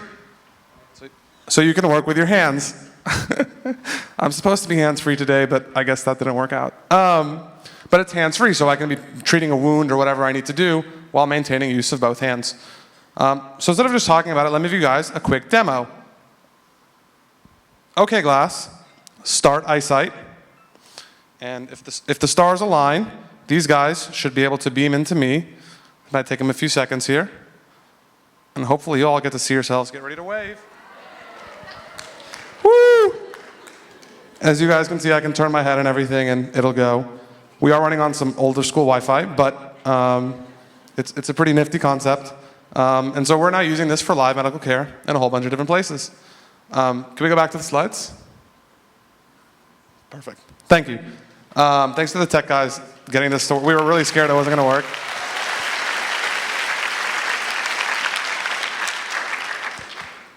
So where are we actually using this, right? What are the actual use cases for making this useful in healthcare? There's a few of them. So, demo, okay. So the first one is in ambulances. So, right, you have paramedics and EMTs going out in the field, and these folks, they don't have 8 years of medical training like doctors, so getting doctors out in the field seems like a really compelling way to use this device. So we have doctors now beaming in to paramedics and EMTs in the field so that they can really provide that virtual care and assistance for consults, treatments, as well as triaging. Triaging there is actually a really interesting concept. Everyone talks about healthcare being too expensive, and so now we're actually having doctors beam into the paramedics, and they're helping provide orders on where that patient should go. So all patients necessarily need to go to a level 1 trauma center. Maybe they can go to a level 3 trauma center or an urgent care center and ultimately help save the system costs. We're also seeing a lot of interest from emergency rooms. Half of all patient wait time in an ER is waiting for the doctor to show up. Right, so the problem with ER fundamentally is that any patient can show up any time of day with any problem, and they're supposed to theoretically receive really great care. Now, there's not going to be 25 or 35 different medical specialists sitting around all day doing nothing. So these guys are busy often a patient in a clinic with their own, seeing patients. So we're now using this as a really elegant way to beam physicians into the ERs while those guys are in clinic. So in the 2 minutes, between their patient appointments, they can at least beam in, provide a consult, and give some orders so that that patient can get treated, and we can help reduce that patient wait time in the emergency room. We're also seeing lots of interest in surgery. Surgeons love cool new gadgets, of course, and it's a hands-free computer, right? And they're obviously working with their hands, kind of bloody, and got to keep them clean. So they're seeing a lot of interest for doing remote consultations. So you could theoretically get the #1 cardiothoracic guy in New York beamed into Austin or beamed into Haiti, wherever you might need to be, and of course he can provide that first-person perspective. We're also seeing a lot of interest for education, especially in surgery. Believe it or not, right now, the only really ways they try and do video in surgery are either through lights in the cameras, which are okay, but they're at kind of a different angle, or they actually bring in camera crews into the operating room, and they'll actually have a ladder going up over the surgeon's shoulders trying to shoot a video in. And of course, if the guy steps over just a bit, now you've ruined the shot. So getting video in surgery has actually been a huge problem, and this is going to create a lot of value for medical education. You can also imagine this being used for virtual rounding and virtual shadowing. I'd imagine some of you in this room want to go on to be doctors, and hopefully by the time you folks are in medical school, you'll be actually watching shadowing and going through residency programs using glasses, right? So you'll be able to see into the hospital and go on rounds with the doctor virtually, and you'll have a whole classroom of students being able to discuss what's going on, what's happening, pause and rewind the video, right, in a live clinic setting. So lots of fascinating opportunities for medical education. We're also seeing lots of demand in the ICU. Again, the challenge with an ICU is that staffing a full-time intensivist in every ICU is a really hard problem, and it's really expensive. So we're now having nurses and residents in these ICUs available so that intensivists can beam into them. So lots of exciting interest there. So we started everything we're working on about 9 months ago, and we've come a long way. We faced a lot of challenges, lots of problems. But the one key thing we've learned is that this actually works, and that we now have nurses and doctors using this every day in live hospitals in the US today, a few hospitals in California. So what we've realized is that we can use this device for novel forms of telemedicine. This actually can help deliver real novel forms of care. Now, what's interesting about Google Glass is that this device is kind of funny looking, right? I mean, these don't even really look like glasses. They say they do, but not really. This is glass 1, and in a few years, we're going to look back at glass 2, 3, and 4, and look back at this guy and say, wow, that was so primitive and just kind of old school. So this technology is going to be trending towards going away and getting out of your way. And eventually, we're going to be to I think I killed it, sorry. And so this is going to go out of the way, and so that you won't even be able to know that it's there. It's going to eventually look like your glasses, and soon you won't be able to tell Google Glasses from Kyle's glasses, or Jimmy's glasses, or Laura's glasses. And that's going to be really exciting, because that means now, healthcare and transparency and communication will be completely seamless. So what's kind of the end result here? Where is all of this trending? What is our inevitable truth that we're trending towards? Well, there's so many things that we take for granted around us today, right? We have electricity everywhere. We have plumbing. We have radio waves. We have this building. All of these things are happening in the background that we don't even notice that are there on a day-to-day basis. And so what we really think that this device is the first step towards is going to ultimately be wireless, hands-free, audio, video, and text-based communications, so that hopefully everyone, everywhere in the world will be able to communicate with everyone, everywhere in the world through audio, video, and text effectively without even thinking. And just in the not-too-distant future, it's going to look a little bit something like this. Thanks so much. Take care, guys. And you'll be able to play with these at the X Labs.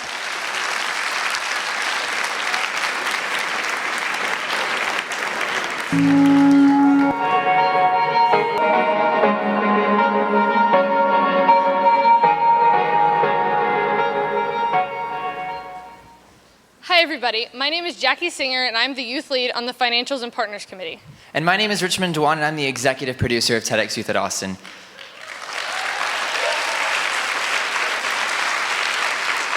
Haven't y'all just thought that this has been one of the most incredible days of this year so far? I mean, right? Isn't this incredible?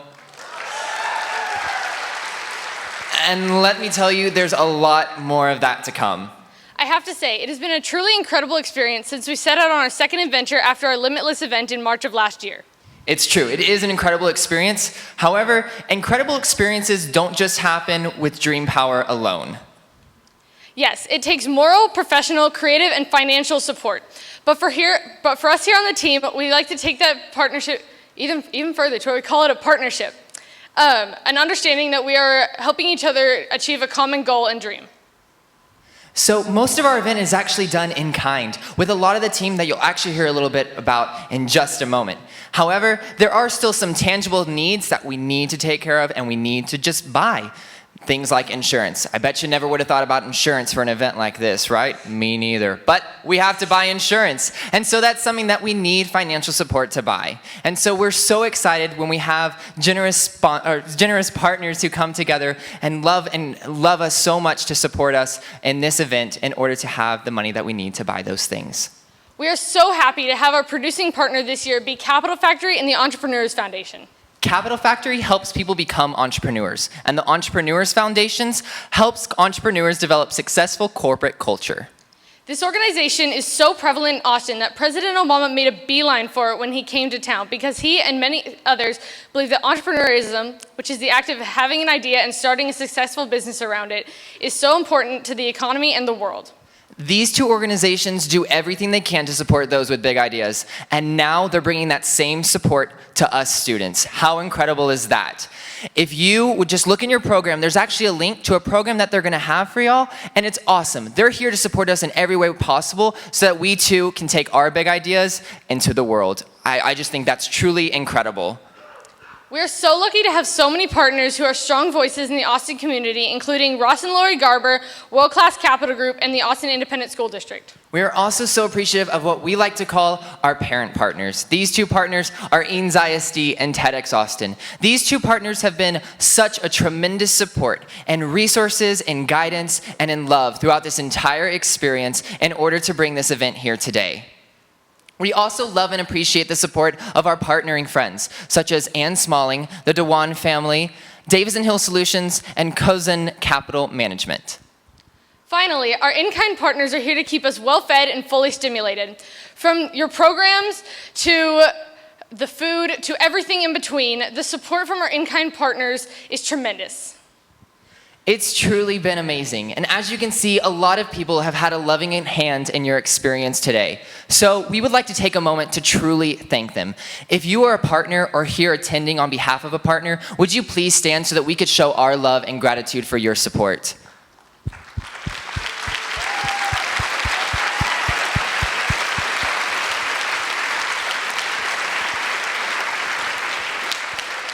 Again, from the bottom of our hearts and on behalf of the attendees as y'all and our team, we would truly love to show our gratitude and love. Thank y'all so much. Thank you.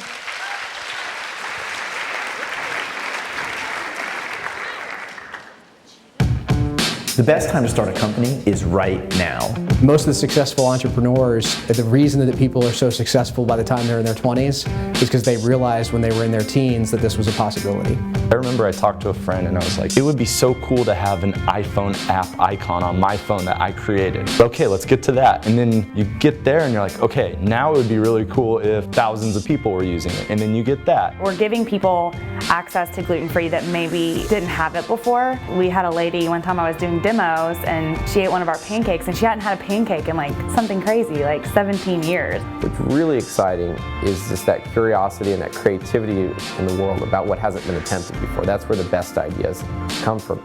And it's something that there's no bounds on that. I didn't know how in the world I was going to get sweet leaf tea distributed all over the US and into grocery stores and convenience stores all over the country, but I knew that I could make a much better tasting bottled iced tea. You've got that kind of like gut sensation of like you really want to do something big. I think you have to think about what really motivates you. It's really about turning a vision into a reality. If you're not having fun, it doesn't count. The biggest common factor I've seen with successful entrepreneurs is this resolve that no matter what, I'm going to be successful. It takes commitment and resolve to make it work. How will you resolve?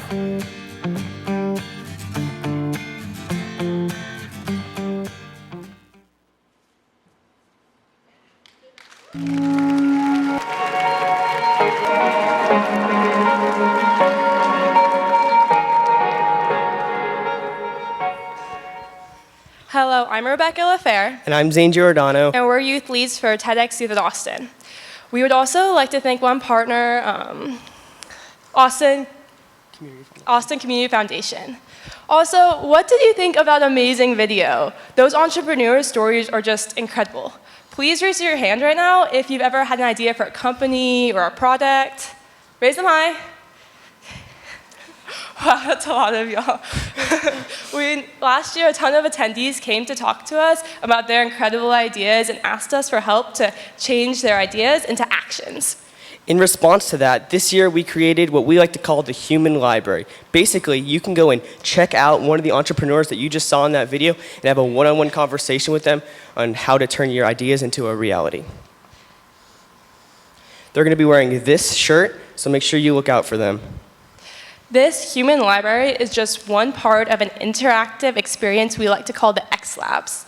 The X Labs are pretty much intermission on steroids. It's like the part of the TED event that you can't see online. It's very interactive. There's exhibits from art to technology.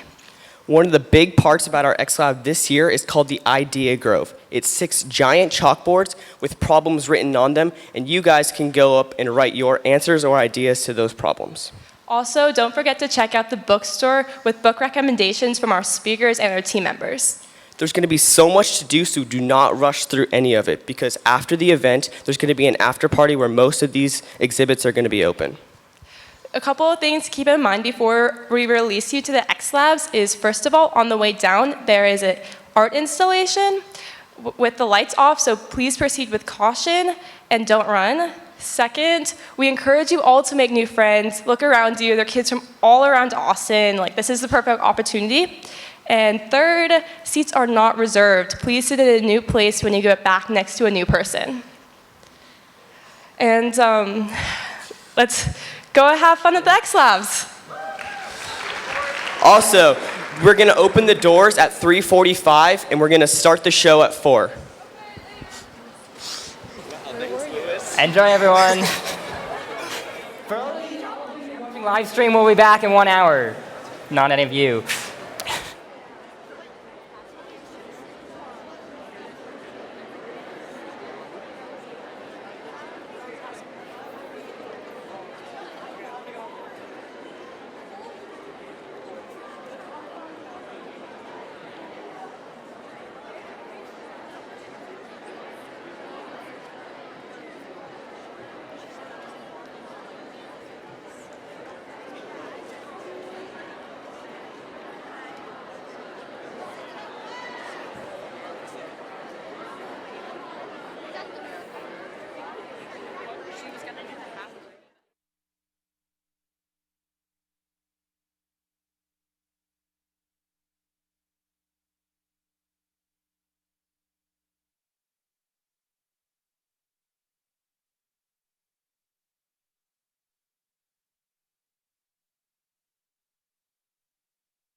afraid to live, afraid to die.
What an awesome way to start the second session. How was everyone's break, first of all? All right, and so we're lucky enough to have with us the two people who created that, Jan and Feroz.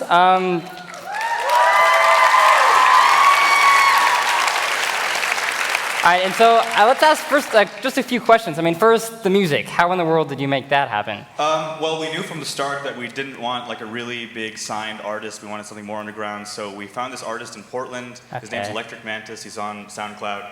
And he's been really supportive of us getting this music together. What we actually did is we created a mix of 3 of his songs, and so that's what you just heard. So it's all unique that you guys did yourself. Awesome. All right, and so then, of course, the next question is the lights. How did you do that? How long did it take? Yeah, so all right, the lights. What you just saw, we didn't actually did it live and play it. We were standing there and enjoying it. It was pre-programmed in a console, which is back there. And it was all automated. We're using, it's on robotic lights based. You want to talk about that? Yeah, sure. So, you know, your conventional light, like the ones up here, are just on or off. There's an intensity. But the lights that were just programmed like that, they have, you know, a pan and a tilt, color, zoom, focus, all these different things. And so when you put all those parameters together, you can create the light show. Yeah, so we took those lights and then we created light looks we like, and then we took, recorded them into a queue, and a queue is just like a snapshot of that. We can recall it every time we want. And so you had different queues working together. So how many different queues were there that made this? It was about 250 in total. Yeah. And I mean, how many different lights up? I think we have about 40. Yeah, like 40 to 50 lights. What's really cool is that the cyc, the big white piece of fabric behind you, there's an LED going across the entire thing, and they're individually controllable. So you have those 40 to 50 lights plus 96 cells that you can do individual colors. So. Yeah. And the big thing about the light show is to link it up with the music, and for that we have a software you can download for a computer, and it's giving out the music and also a time code over a cable which goes right in the console and telling the console every time when it should call, hit go for queue. Okay, and so Jan, you're an exchange student for a year from Germany. Here is the tech here. What's like? I mean, so how's your experience been here and versus what you expected? First of all, awesome. In Germany I found I really like tech theater and got really interested, so I did some research, and I found Westlake High School, and I was so amazed about all that and about working with roads. So I got here, and now we can create such awesome things like that. Thank you both so much. Everyone, please give them one more round of applause. Thank you guys both so much.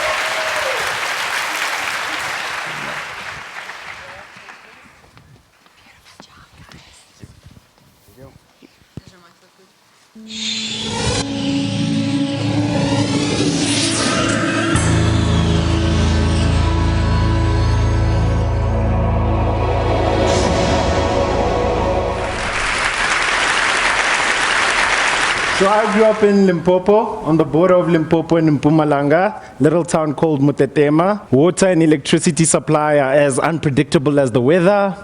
And growing up in these tough situations, at the age of 17, I was relaxing with a couple of friends of mine in winter, and we were sunbathing. The Limpopo sun gets really hot in winter. So as we were sunbathing, my best friend next to me says, "Man, why doesn't somebody invent something that you can just put on your skin and then you don't have to bath?" And I sat and I was like, man, I would buy that, eh? So I went home and I did a little research, and I found some very shocking statistics. Over 2.5 billion people in the world today do not have proper access to water and sanitation. 450 million of them are in Africa, and 5 million of them are in South Africa. Various diseases thrive in this environment, the most drastic of which is called trachoma. Trachoma is an infection of the eye due to dirt getting into your eye. Multiple infections of trachoma can leave you permanently blind. The disease leaves 8 million people permanently blind each and every year. The shocking part about it is that to avoid being infected with trachoma, all you have to do is wash your face. No medicine, no pills, no injections. So after seeing these shocking statistics, I thought to myself, okay, even if I'm not just doing it for myself and the fact that I don't want a bath, I at least need to do it to try to save the world. So with my trusty little steed, my Nokia 6234 cell phone, I didn't have a laptop, I didn't have internet much, except for the 20 Rand an hour internet cafe. I did research on Wikipedia, on Google about lotions, creams, the compositions, the melting points, the toxicities. I did high school science. And I wrote down a little formula on a piece of paper, and it looked like the KFC special spice, you know? So I was like, okay, so we've got the formula ready. Now we need to get this thing into practice. Fast forward 4 years later, after having written a 40-page business plan on the cell phone, having written my patent on the cell phone, I'm the youngest patent holder in the country, and I can't say any more than that. I had invented dry bath, the world's first bath substituting lotion. You literally put it on your skin and you don't have to bath. So after having tried to make it work in high school with the limited resources I had, went to university, met a few people, got it into practice, and we have a fully functioning product that's ready to go to the market. It's actually available on the market. So we learned a few lessons in commercializing and making dry bath available. One of the things we learned was that poor communities don't buy products in bulk. They buy products on demand. A person in Alex doesn't buy a box of cigarettes, they buy one cigarette each day, even though it's more expensive. So we package dry bath in these innovative little sachets. You just snap them in half and you squeeze it out. And the cool part is, one sachet substitutes one bath for 5 Rand. After creating that model, we also learned a lot in terms of implementing the product. We realized that even rich kids from the suburbs really want dry bath, at least once a week. Anyway, we realized that we could save 80 million liters of water on average each time they skipped a bath. And also we would save 2 hours a day for kids who are in rural areas. 2 hours more for school, 2 hours more for homework, 2 hours more to just be a kid. After seeing that global impact, we narrowed it down to our key value proposition, which was cleanliness and convenience. Dry bath is a rich man's convenience and a poor man's lifesaver. Having put the product into practice, we're actually now on the verge of selling the product onto a multinational to take it to the retail market. And one question I have for the audience today is, on the gravel roads of Limpopo, with an allowance of 50 Rand a week, I came up with a way for the world not to bath. What's stopping you? I'm not done yet. I'm not done yet. And another key thing that I learned a lot throughout this whole process, last year Google named me as one of the brightest young minds in the world. I'm also currently the best student entrepreneur in the world, the first African to get that accolade.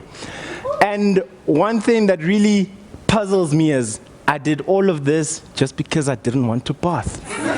Thank you.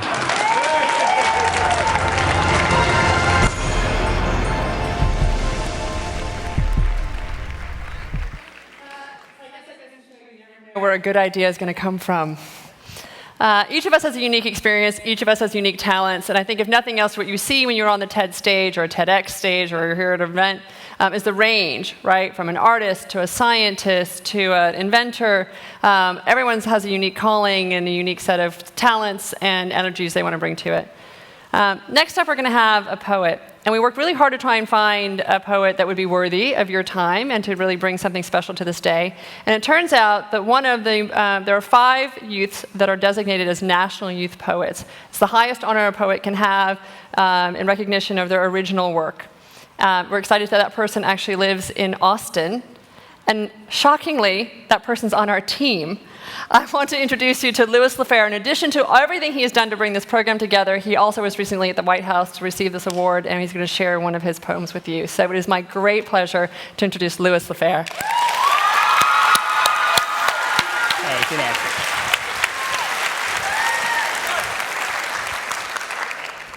All right, thank you, everyone. So I'm going to go ahead and perform one about 4-minute poem. It's called If There Were a Manual.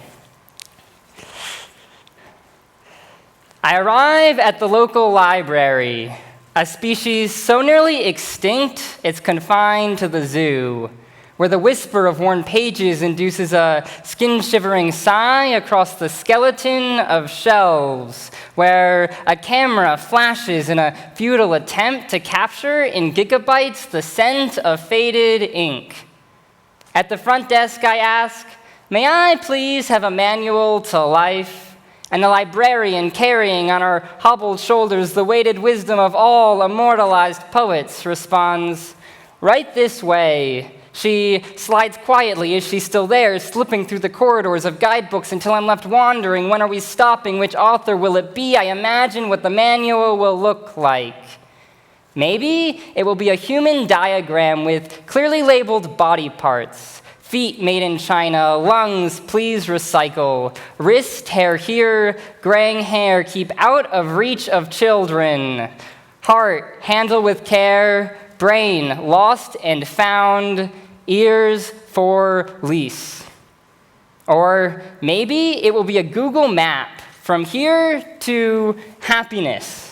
Head south, dead end, turn right onto Despair Avenue, one way, continue until out of gas, do not enter, make next possible U-turn, stop, turn left, detour, turn left, winding road, turn left, visit the site of your own grave, construction ahead, cross watershed bridge, yield to pedestrians, take ramp onto freeway, speed limit infinity, continue several years, exit, destination. Or maybe the manual will be a carefully measured recipe for success. 4 broken bones, 7 tablespoons of tragedy, 18 tablespoons of hope, a full bottle of perspective, several ounces of a secret ingredient your mother forgot to reveal before she passed away. Mix well, cook at 6 degrees of separation. Still treading in the wake of the librarian, in the absence of the quintessential volume, I stop moving, and an epiphany that seems sudden but is actually the result of the evolution of incremental understanding, I realize that if there were a manual, no one would read it, because no one ever reads instructions. Because maybe we aren't supposed to. Maybe on the hands of the human diagram are scars that say, figure it out for yourself. Maybe on the Google map, you enter driving instructions, but really, you're walking the whole way, so the time estimates are entirely inaccurate and you're able to cut through crooked meadows that aren't even on the map in the first place. Maybe for that one stretch of uninterrupted highway, you can catch some public transport, asking strange questions on a bus full of strangers because you've decided that discomfort is the secret ingredient in your recipe for success. Maybe we're all supposed to write the manual ourselves, since only so many people can have the same number of broken bones. Since everyone can choose with the spoon-labeled attitude exactly how many smiles to add to the cauldron before mixing well.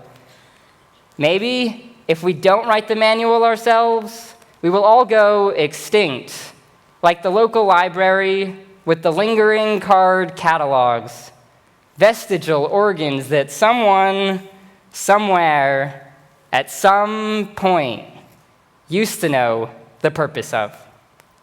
Thank you all very much.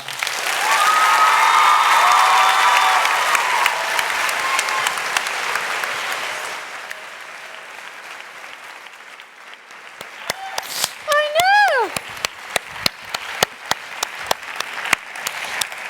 Lewis's talent is only matched by his humility. He actually sat with me for months trying to find another poet in the country. And I would send him suggestions, and for some reason they wouldn't be right, or we tried to reach out to somebody and they weren't available. He never once ever nominated himself. It wasn't until we were putting the bios together that I realized what an extraordinary year he'd had and what recognition he'd had, and I invited him to share one of those today. So I have to say again, Lewis, you blow me away.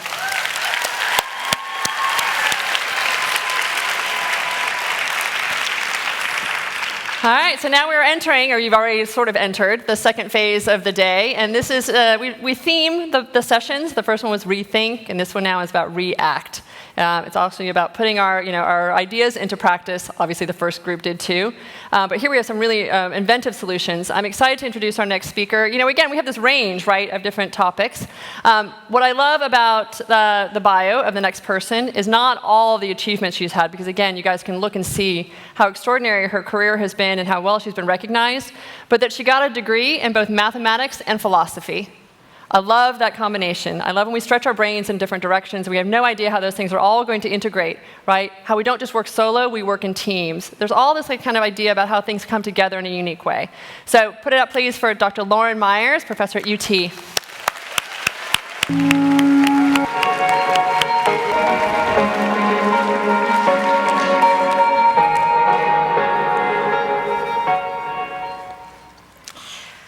So you and I are incredibly fortunate to be living at this time and this place in human history. If we were living in the 1300s in Europe, we probably would have been killed by the bubonic plague, which wiped out 50% of Europe's population in just a couple of years. If we were growing up in Boston in the 1670s, we would have seen 1 in 5 of the people we knew and loved die from smallpox, a devastating disease that in the 20th century alone killed over 300 million people, but fortunately has been eradicated due to a successful global vaccination campaign. And sadly, simply born today, but on the other side of the world in sub-Saharan Africa, there's almost a 1 in 4 chance that we wouldn't live to see age 15 because of our modern plagues that include HIV and malaria and tuberculosis. Today we're going to talk about a disease that hits closer to home and that very well could, in our lifetimes, cause major human mortality. And that disease is influenza. Every year we experience seasonal epidemics that infect millions of people and kill tens of thousands of people in the United States. It's caused by a virus that's continually evolving, which means you can get infected by flu many times in your life, and it also means we have to rethink our vaccine almost every single year. Occasionally, we get brand new strains of flu introduced into the human population from animals, often livestock. When this happens, and if that strain can spread easily from person to person, we're at risk for a very large global epidemic that can be quite deadly, and we call those pandemics. We actually had 3 pandemics in the 20th century, and we've already had 1 in the 21st century. As you can see from this graph, the first and the worst, the most notorious, was the Spanish flu pandemic of 1918. It's estimated that it killed 100 million people in a matter of just a few months around the world. Later in the 20th century, we had the Asian flu pandemic and the Hong Kong flu pandemic. And then in 1977, we had something that looked like a pandemic, a new strain suddenly circulating the globe. But it turned out it was a strain that was spreading in the 50s that had just escaped a lab in China near the Russian border in 1977.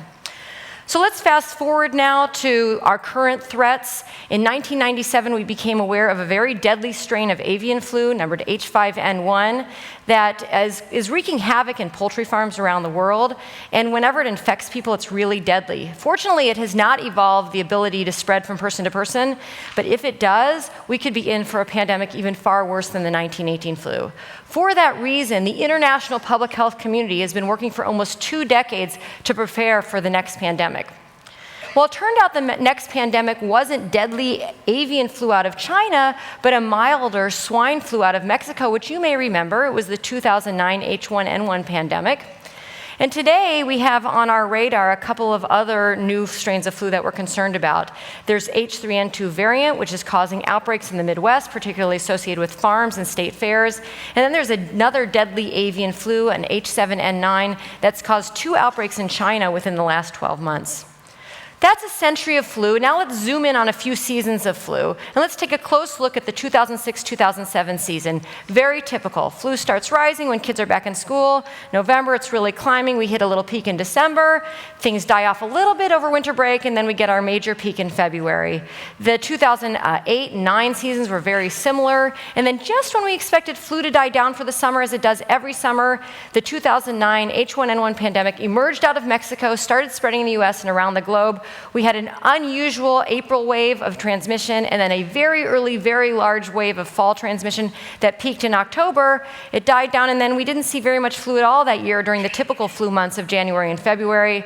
After the H1N1 pandemic, flu has gotten back into its normal rhythm. We had a very typical season in 2010-11, not much flu at all in 11-12, and then our last 2 seasons have looked pretty typical, except our peak has been a little bit earlier in December.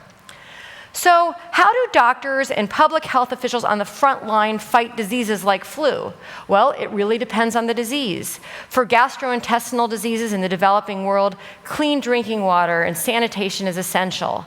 For vector-borne diseases, mosquito-borne diseases like dengue, West Nile virus, malaria, mosquito control measures, including bed nets, can be really important to save lives.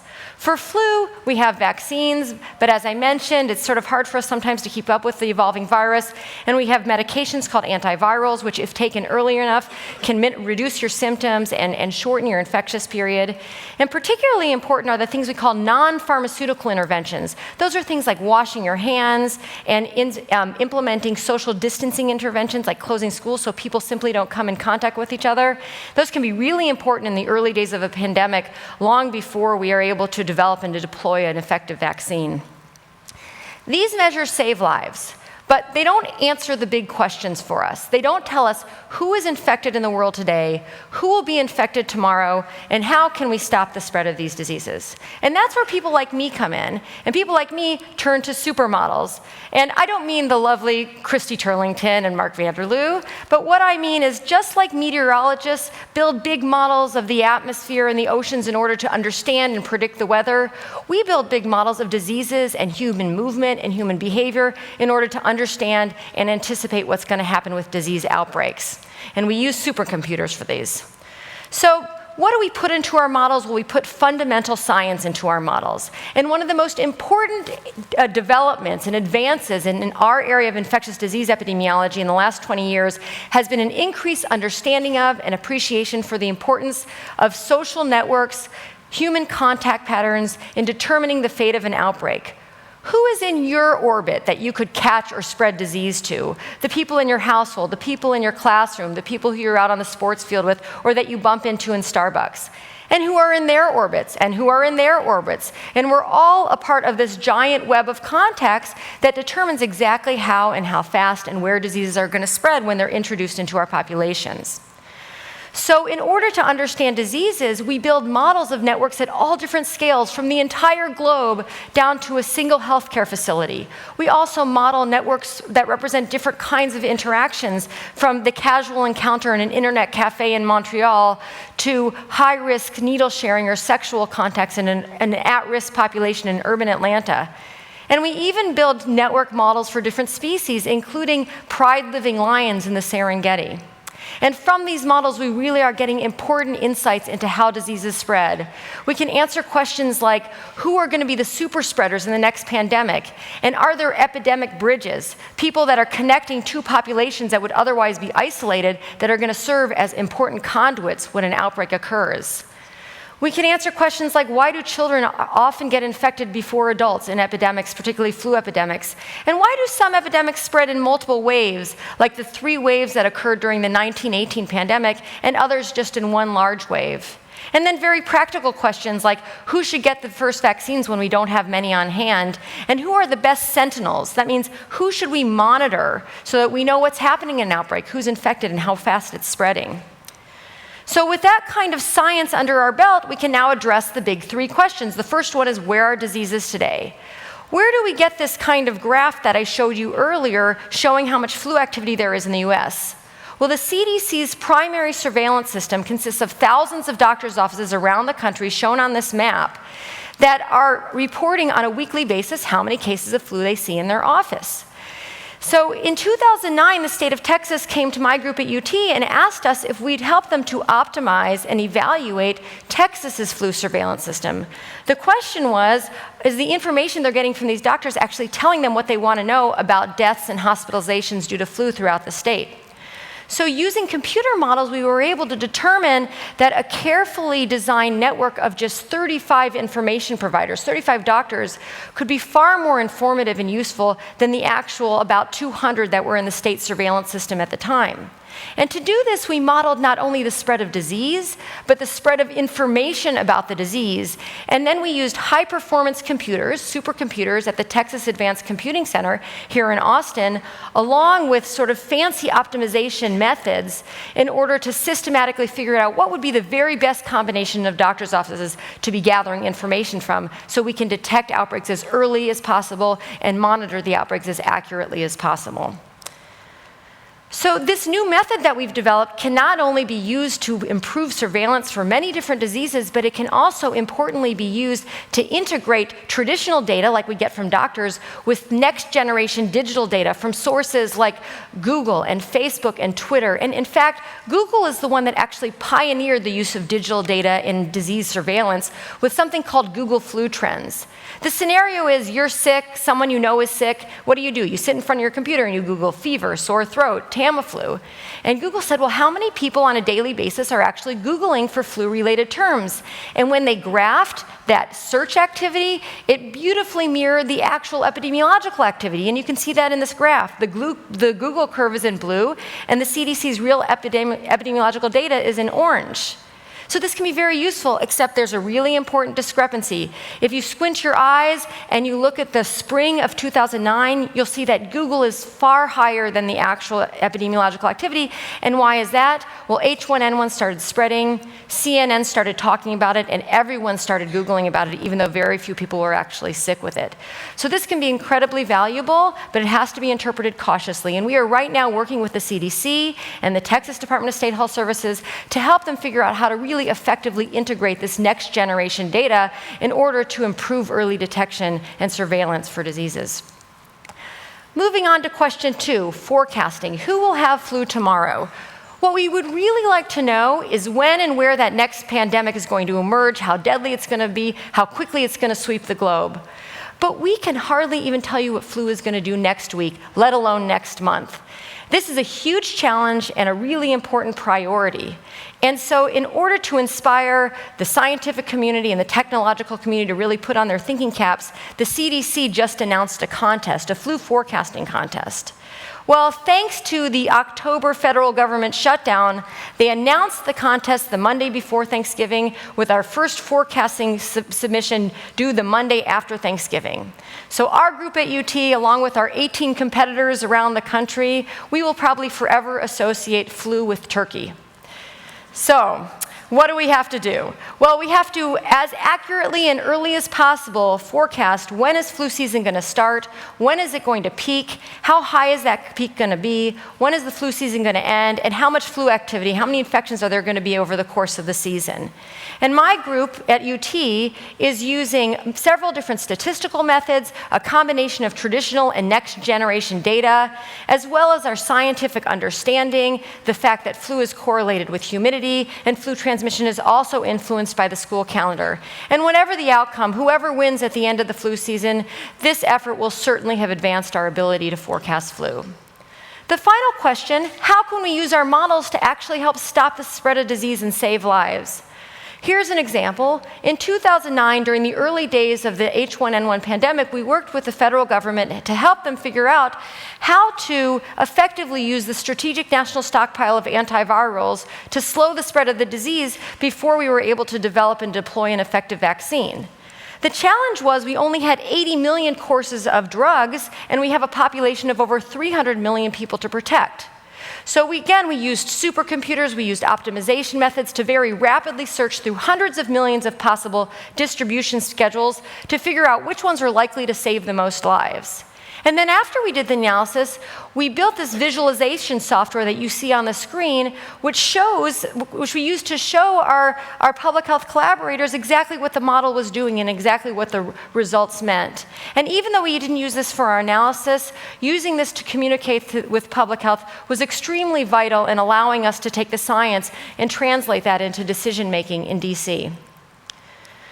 This is an example of a supermodel that we've developed for public health agencies to help them prepare for the next big one. The user can run any kind of pandemic flu scenario they want, spreading fast, spreading slow, very deadly, more mild, and then implement intervention strategies, vaccination campaigns, antiviral campaigns, school closures, public health announcements, and see how they may play out in these realistic scenarios. And we've developed two versions of the software. On the left, you see a picture of the software being run on a multi-panel display in the visualization lab on UT's campus. Public health groups can actually go in and run training exercises in this facility. And now on the right is the desktop version that anybody can use on their computer at any time. And this is helping public health officials to get important intuition about the spread of flu and how interventions might impact that, and also, again, to bring the best science, the best data to bear on their planning for future pandemics. Finally, we've developed a suite of tools that are meant to really help in real-time decision-making by public health. These are web-based tools. This first one helps the public health agency figure out how to use pharmacies to get drugs out to a large population. The second one helps them decide where to set up vaccine pods in order to achieve equitable access to vaccines across the state. And this third one helps them to ensure that hospitals have the resources they need on hand in order to be able to treat the surge in patients that are likely to come into hospitals during the peak of a bad pandemic. No two diseases are the same, and no two outbreaks of a single disease are the same.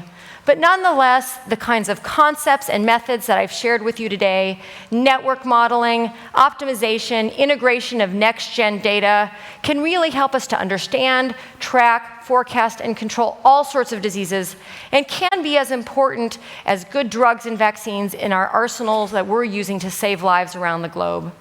In closing, I'd like to acknowledge the phenomenal team of public health officials, scientists, and engineers that have all collaborated on the projects I've presented today, and the agencies that make this work possible. Thank you.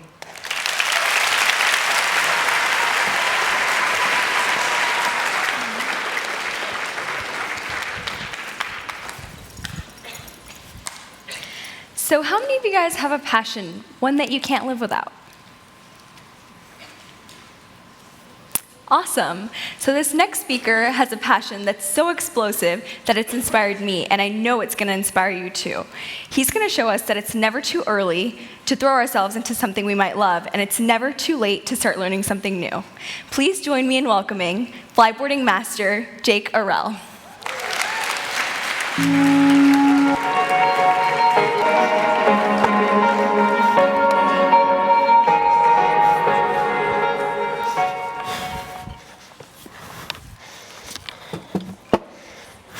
Hi, I'm a professional flyboarder, and I'm guessing a lot of you just kind of tilted your head and went, what? So let me explain to you what this is. The flyboard is basically a water-powered jetpack that you strap onto your feet in the bindings, which then is connected to a 60-foot fireman's hose, which runs down and connects to a 180-degree elbow that you snap onto the back of a jet ski after you take off everything other than the propulsion unit.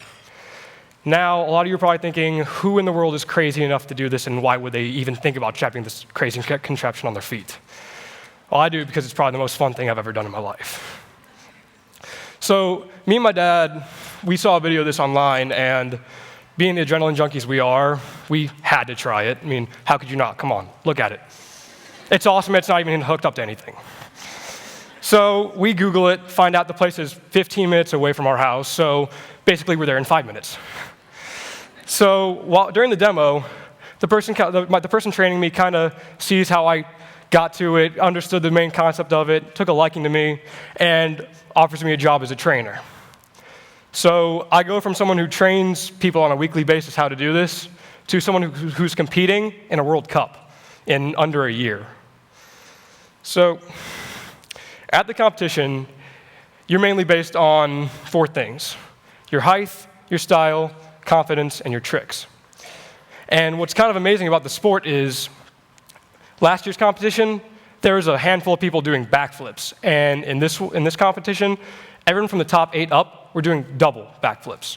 So it's incredible how fast the sport develops and changes. I mean, you never have time to have an off season, because if you do, you're going to fall extremely behind, and it's going to take a while to catch up. Look at the picture, it kind of makes you think, okay, you need to be a super athlete, super fit, but so who in this room thinks that? Okay, well, you're wrong. The amazing thing about the flyboard is if you can stand up and walk, you can flyboard. Yes, having a good leg strength and a good core strength with some balance helps. So if you're a yogi, it's probably made for you. And being an adrenaline junkie definitely helps, but it's not required. So at the competition, it's amazing. The energy is incredible. It's not what you think. It's not, you're my competitor, I don't like you, I'm not going to talk to you. No, the community is not extremely large yet because it's so new. Everyone is, we're a family. We're just there to have a great time, do what we love, and compete at the same time. Now, the road to the competition for me wasn't exactly easy for a couple of reasons. I met some obstacles like, I'm probably the most accident-prone person you'll ever meet in your life. The second I get better from one injury, there comes another, and I'm back down again for a couple weeks. Another is, for a while before the competition, I didn't get a lot of criticism on what I was doing wrong, so I spent a lot of time practicing the wrong thing, making it a bad habit, and so it was a little bit harder to learn how to do stuff right after that. And the last one is breaking equipment. I swear if I break another hose at work, people, they're going to start calling me the shredder. It's pretty bad. Even with all the obstacles, I still managed to make it to the competition, and I placed 11th out of 72 after a small mechanical error, but that taught me a very valuable lesson. Always check your equipment before you go out and fly, because stuff can happen, and it just does. Even though that happened to me, I'm extremely happy I got a chance to go do that, because it was probably the most fun thing I've ever done. I learned so much, and now next year, I know that there's not going to be anything in my way stopping me from winning. So if y'all want to stick with me for about 2 more minutes, I got a video I'd like to show y'all, and during the video, I'm going to try and talk through it and explain how to do basic maneuvers and some tricks.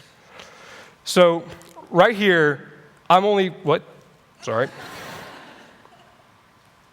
Okay, so right here, I'm only about 10 feet over the water, 15 max.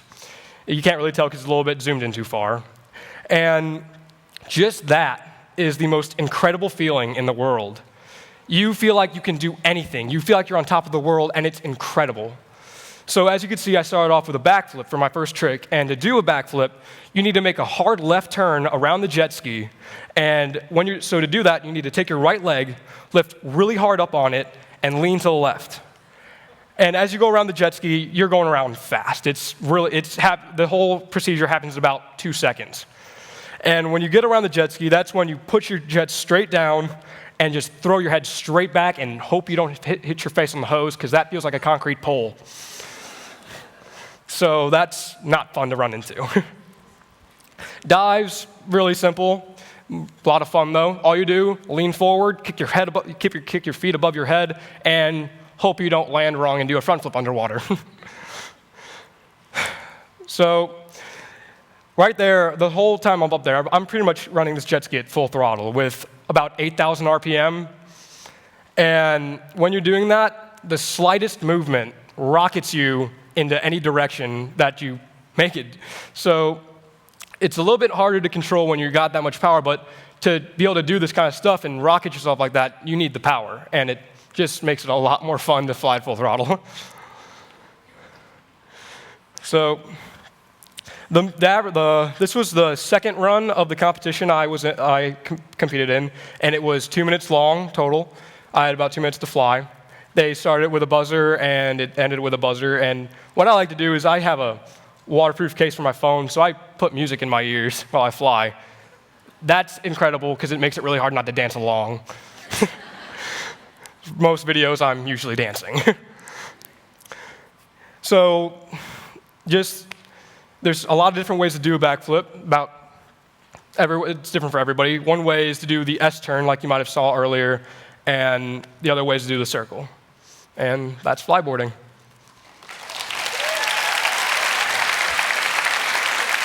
Thank you all.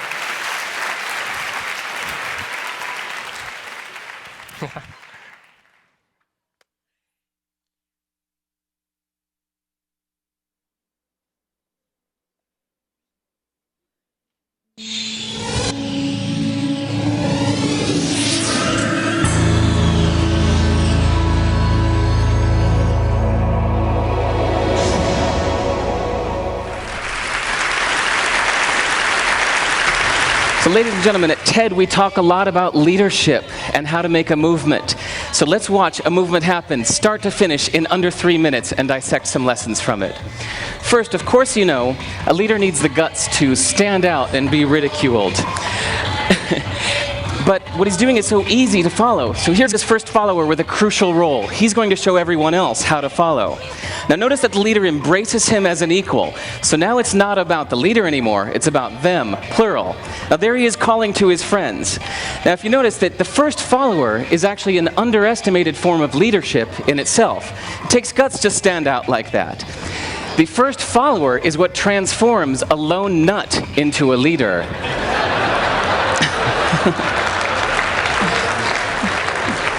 And here comes a second follower. Now it's not a lone nut, it's not two nuts, 3 is a crowd, and a crowd is news. So a movement must be public. It's important to show not just the leader, but the followers, because you find that new followers emulate the followers, not the leader.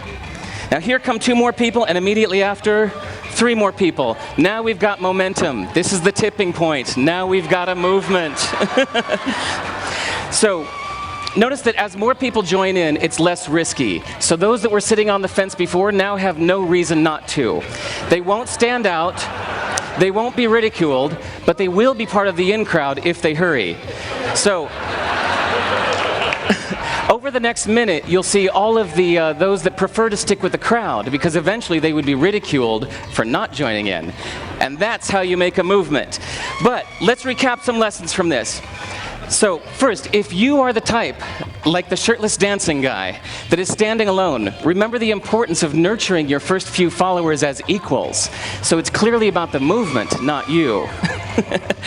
Okay, but we might have missed the real lesson here. The biggest lesson, if you noticed, did you catch it? Is that leadership is over-glorified. That yes, it was the shirtless guy was first, and he'll get all the credit, but it was really the first follower that transformed the lone nut into a leader. So as we're told that we should all be leaders, that would be really ineffective. If you really care about starting a movement, have the courage to follow and show others how to follow. And when you find a lone nut doing something great, have the guts to be the first one to stand up and join in. And what a perfect place to do that at TED. Thanks.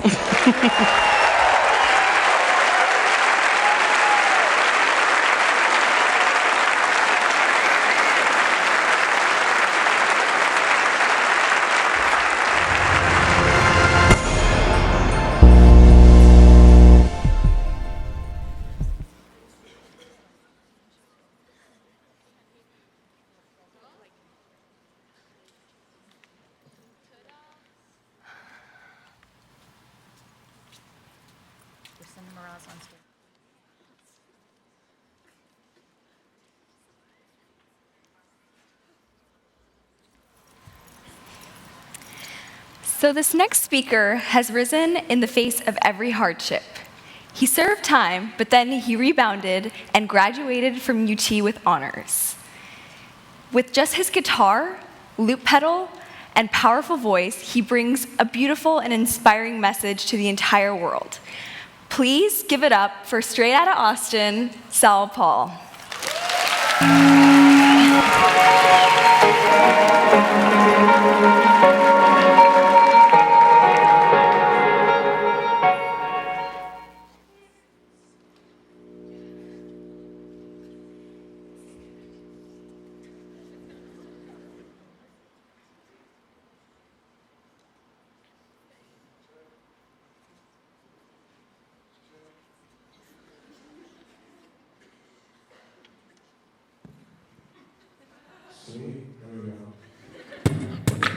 Okay.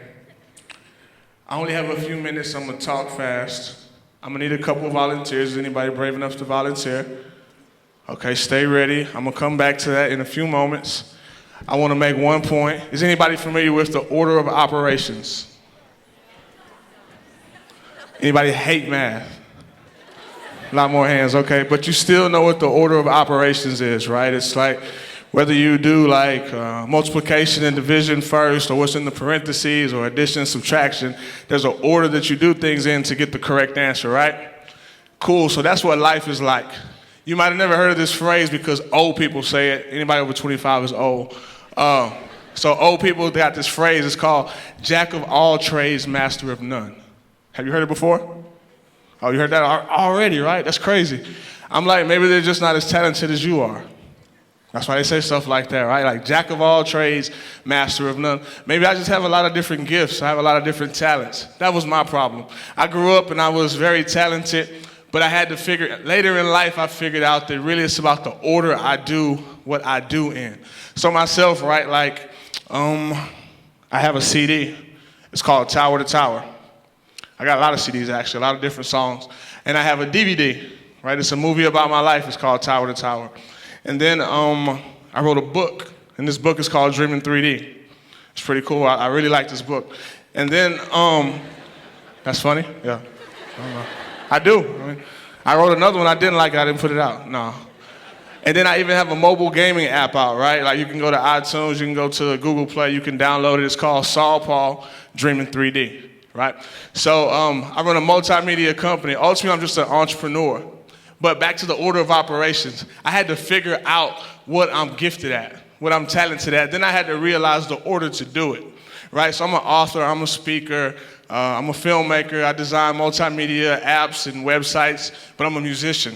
So the book is based on my music, the app is based on themes in my music, the movie is based on me, and it allows me to do everything that I love to do, but I just have to do it in a certain order. So that's what I want to share with you today. You might be gifted at more than one thing, but you just need to figure out what order to do it in. Let me give you an example. So back to those volunteers, where my volunteers at? Okay. Be quick.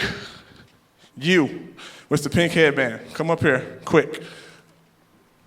Okay, in the orange, yes sir. Okay. Y'all are so quiet. Make some noise if you're quiet, like you think you'll get picked if you don't make any noise. Okay. In the red, on the end. All right, let me see, I need a crunk. Oh yeah, right there, there he is. He's standing up already, that's what it is. All right, check this out. What's your name? Abby. Everybody say, hey, Abby. Hey, Abby. Abby, quick, give me a word, any word. Animal, that's a great word. How about you, sir, what's your name? Sam. Everybody say, what up, Sam? What up, Sam? Okay, Sam, give me a word. Blueberries. I love it. Okay, we got animal, we got blueberries. How about you, young lady? What's your name? Raya. Everybody say, hey, Raya. Hey, Raya. Okay. Big word. Big word? Exhaustion. Exhaustion, I like that. We got animal, blueberries, exhaustion, and big man. Okay, big man, I need a big word, like real big word. Auditory, I don't know. I like that, that's a good one. Auditory. And what's your name? All right, y'all make some noise for all my brave volunteers that came up here. All right. We got animal. Y'all help me out. We got animal, blueberries, auditory, and exhaustion. Okay, we're about to make up a song together. Check this out. I also have I realized that when I started sweating, because I'm hot, but I also have a clothing company. It's called Mind Right Clothing, and it fits the themes that I make in my music. Like, there's this whole deal of education, not incarceration. Schools, not jails, right? Because myself, I graduated from UT, and I graduated from UT with a 4.0 GPA, right? And here's the twist. Before I graduated from UT, I was locked up in prison with 4 felonies. Yeah, and I grew up in the ghetto, like no mom, no dad, a lot of bad choices, made it worse, but I was able to turn my life around because I made better choices. And that's the big deal, right? And I figured out that whole order of operation thing. And in life, just like this song, I didn't get to pick the words that I got, but just like in life, you have to take what you get and make the most of it. So that's what I'm gonna do. I'm gonna make a song up, and I'm gonna include blueberries, auditory, exhaustion, and animals. All right, check it.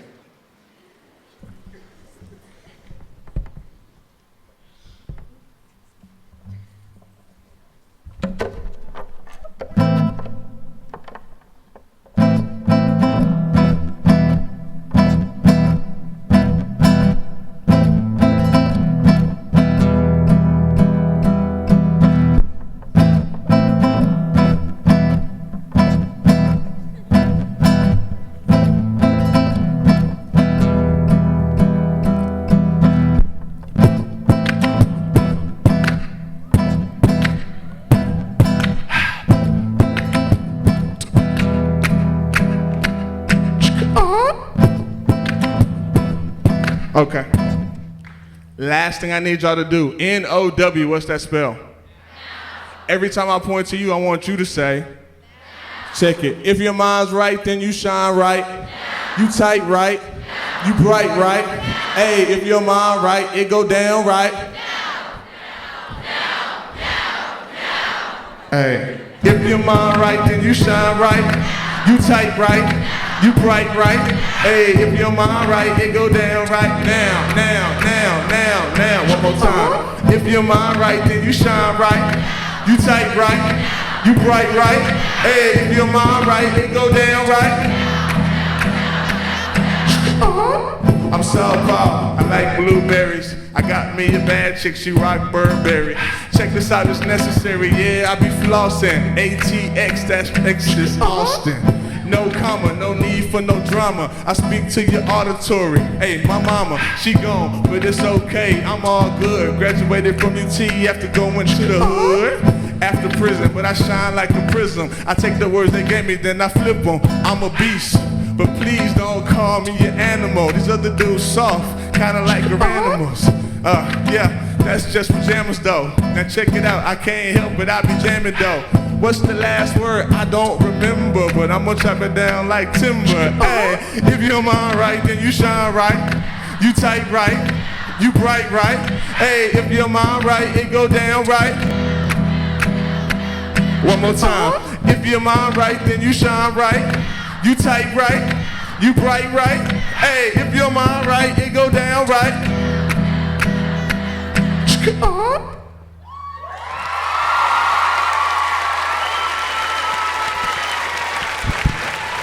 What was the last word? That's what I feel.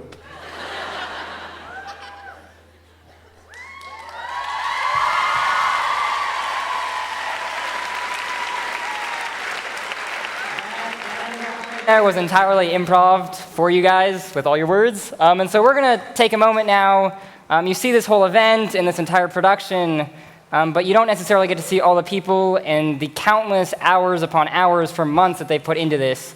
And so we're going to invite all of our youth leads onto stage representing the entire team of 50 people, and we're going to all just thank our mentors briefly. And so I'm going to start with Nancy Giordano, who has really helped me and the whole team understand how to put that action behind the vision for what makes today possible.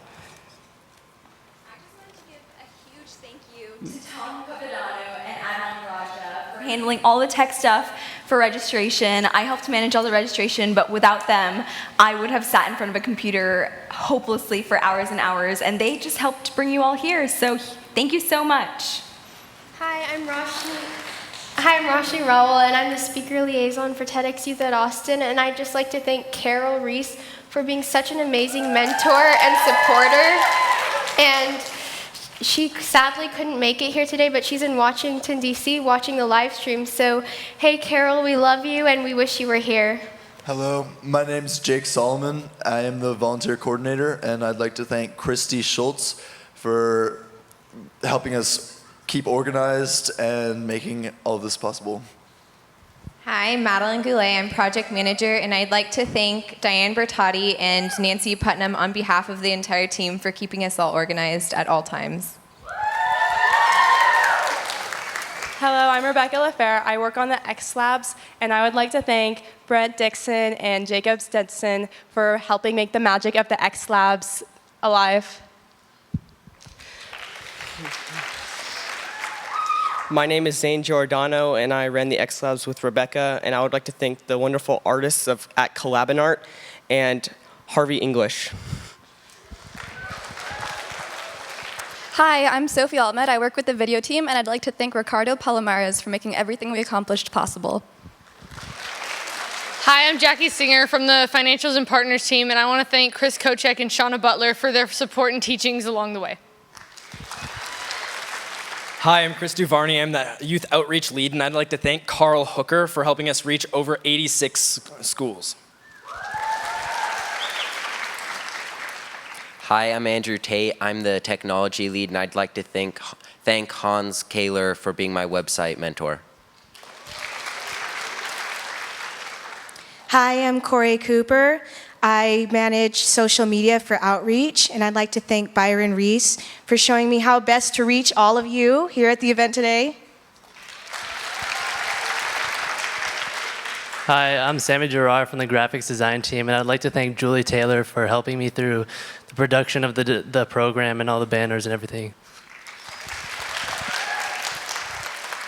Hi, I'm Richmond Dewan, and I would like to first thank Mr. Bill Bechtel for being just a wonderful support in the Eanes ISD community and just helping out whenever he's needed. I would also like to thank Mr. Poole for all the love and support that he's shown us and our team throughout this entire experience as we came into this wonderful venue. Both of them have just resolved every single potential problem and have never, ever said no yet, and have always been willing to say yes or figuring out ways in which they could say yes. And we would love to thank them for that. And on top of that, we would also like to thank the Westlake Technical Entertainment crew. I just want to make sure all of y'all know, but every single bit of technical instruments and everything in this building is actually run by youth just like you. From the cameras to the light board, to the light show you saw today, to the soundboard, to the microphones, everything is run by youth in this building, and it's truly extraordinary to see what they've done, and they are amazing. And can everyone please just Let's stand up and hear it for them, because they are truly unbelievable.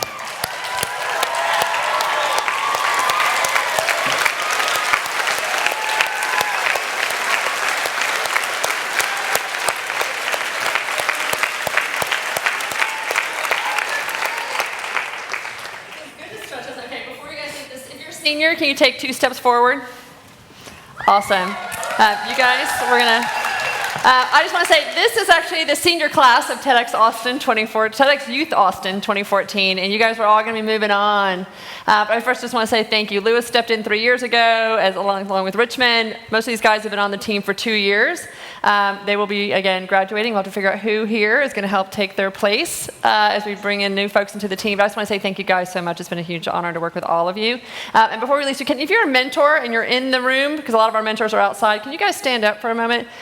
It is the group that's most invisible when all this work is done, but in our team we flip things. The youth get to make the really critical decisions, right? They do the curation, they did the graphic design. You guys did a lot of really important parts of this production and leading the whole thing, but the infrastructure, the engine, is actually the adults who make sure that when you guys are busy prepping your college entrance exam applications, we still get the work done. So I would like to just acknowledge the mentors as well as we acknowledge the team. Thank you. Thank you, Nancy.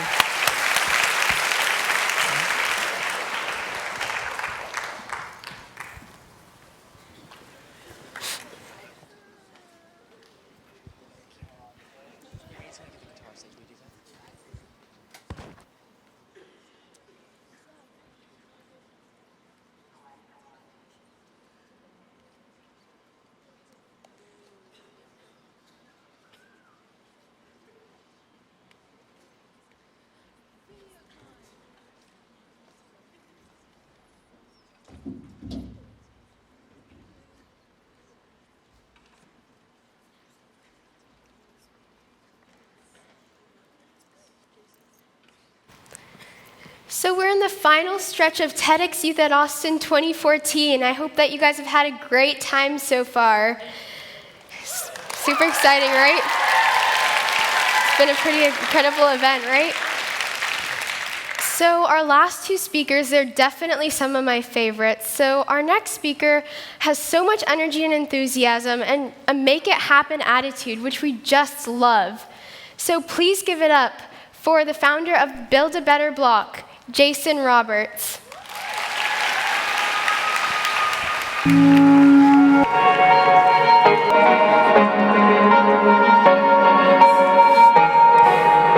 Hi guys, my name's Jason Roberts. I'm from Dallas, Texas, so just up the road from you guys here. This is a picture of me, one of my finer moments. I'm known as a kind of a civic activist in my community.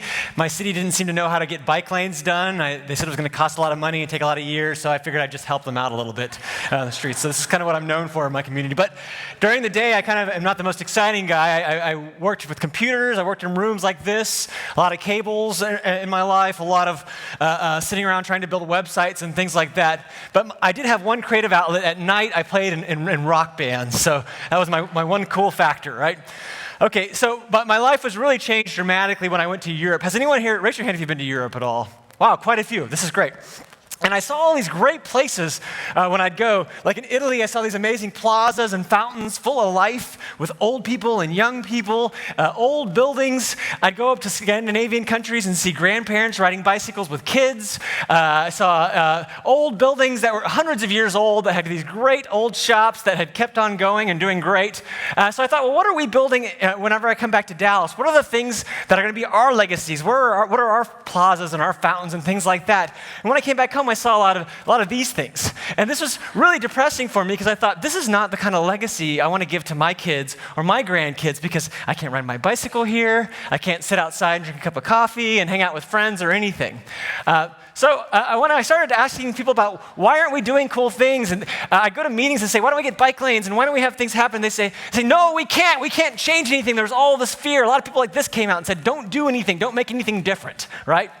So then I started saying, I'm going to go show up and get involved. I started joining the Oak Cliff Chamber of Commerce, my Chamber of Commerce. And a lot of people that I walked in the room look like this. And when you walk into a room with people that look like this, your first inclination is to think, these aren't my people. I don't belong here. This is not going to be my group to make change, right?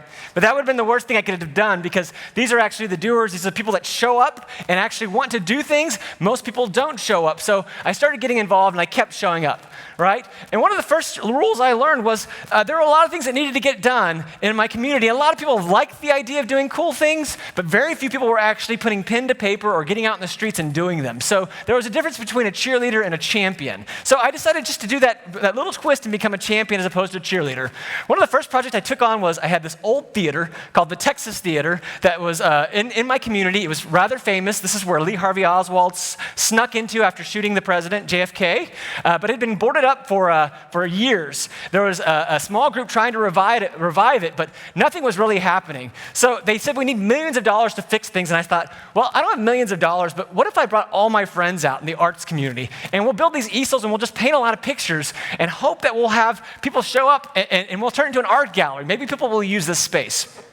Minutes before we're about to open the doors, we thought, this was probably a horrible idea, actually. This is a theater that's been closed for 10 years. It's in a bad part of town where nobody wants to go to. It's the middle of winter. Nobody's going to show up. But what happened when we opened the doors, we had 700 people show up. And people bought every artwork that we helped create the night before there. So with that, everyone was excited about, wow, we got this movement. Things are happening in our community, and now there's actually, this theater is working, and it's doing well, and it's thriving in our area. so drunk with enthusiasm and thinking, if I could take this on, what else could I bring back, right? So I went to like a local library, I looked at old maps in my community, and I found all these old like black lines on the maps, and I wondered what were those things. When I dug in, I realized they were the old streetcar lines. We used to have these old trolleys everywhere, 50, 60 years ago. So I was talking to some people in the community who said, what can we do to help bring people back to your neighborhood? It's kind of the bad part of town. People don't want to go there. Nothing's really happening. And I said, I know, we'll bring back the streetcar. And they said, that's crazy. That'll never work. You can't bring back a streetcar. It's been dead for 50 or 60 years. But I knew how to work on computers. I knew nothing about streetcars. I just went home that night, and I built a website called the Oak Cliff Transit Authority. I said, we're going to bring back the streetcar.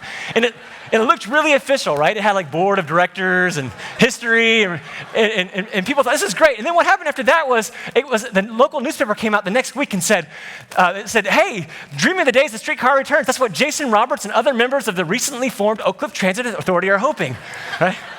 There were no other members, though. So the crazy thing, though, with this project, though, was all I did was build a website. With time, we started getting active with our community, getting people excited about this opportunity. Things started happening, and we started getting more movements happening in the area where people are getting excited about a streetcar. Now, while that's going on, I started also looking at bicycling. How come whenever I see bicycling in my city, I always saw people that were sweaty and spandex and lycra, but when I was in Europe, I saw pretty girls in dresses and guys in suits. And I thought I'd much rather ride with those people. So I started a group called Bike Friendly Oak Cliff. I said, the streetcar project is doing cool things. Maybe I can try to bring bicycling back to my community as well. I decided to throw a giant group ride with friends, thinking that, we're promoting old heavy bikes that you have in your garage, dressing just in regular clothes and going around town. We thought we'd have 10, 20 people show up to that first ride. We actually had about 150 when we published it. We did a Let's Follow the Trail of Lee Harvey Oswald because we had nothing really else exciting to do in my community at the time. And I tell people I'm at the front of this line looking terrified because I didn't own a bicycle when I started Bike Friendly Oak Cliff. I just liked the idea of having a bike culture, right? And I tell people oftentimes that you'll become a leader if you're passionate about something. So go out there, even if you don't think you have what it takes, you'll be surprised at what you can get done. I started getting kids to ride bicycles at schools too. After that, I just created some punch cards at my kids' local schools. My kids are here. Raise your hands real fast. Asher, Darcy. Yay! All right. So this is the first time they've got to see me speak, so this is fun for me too. But anyways, we made these punch cards because we had no kids riding bicycles at all to our schools. So I said, if you ride your bike to school, after a week, we'll all go ride together and have root beer floats. Within a week, we had 100 kids riding. So we transformed that school in no time with nothing but punch cards. It was that simple. Okay, so, I'm working on streetcars, I'm working on theater, and by theaters and bicycles. I also had blocks of these old vacant buildings in my community that were shut down with gray, cold streets, no trees, thin sidewalks. And when I looked at these, I thought, well, why can't we do cool things like I saw in Europe here? And I saw all these rules, like it was gonna cost $1,000 for the city to put flowers on the sidewalk for permits. It'd be $1,000 to do outdoor cafe seating. It'd be $1,000 for shade awnings. People can't gather on the streets, which really kills street life. So I thought, okay, well, obviously I'm not allowed to do anything cool in this block, so what happens if I took a weekend and broke every law I possibly could with some friends, right? So we did. We painted our own bike lanes. We added our own historic lighting. We made our own cafe seating. We created the businesses we wish we had in the area, our own coffee shops and flower shops, art studios and galleries. And then we printed off all of those laws and rules that we were breaking. We put them in the windows. And we invited the city council and staff out and said, hey, welcome to our better block, right? Exactly. So we're thinking we're going to go to jail, right? But man, that's going to be the greatest story ever on the front page. Community tries to fix itself, and they're all in jail, right? But that didn't happen. We actually got rules changed, and things happened on the ground, and we made some of these businesses permanent. Like oil and cotton is now permanent. It's the anchor for the area. And people can now have coffee shops and flower shops in this area that they weren't allowed to before.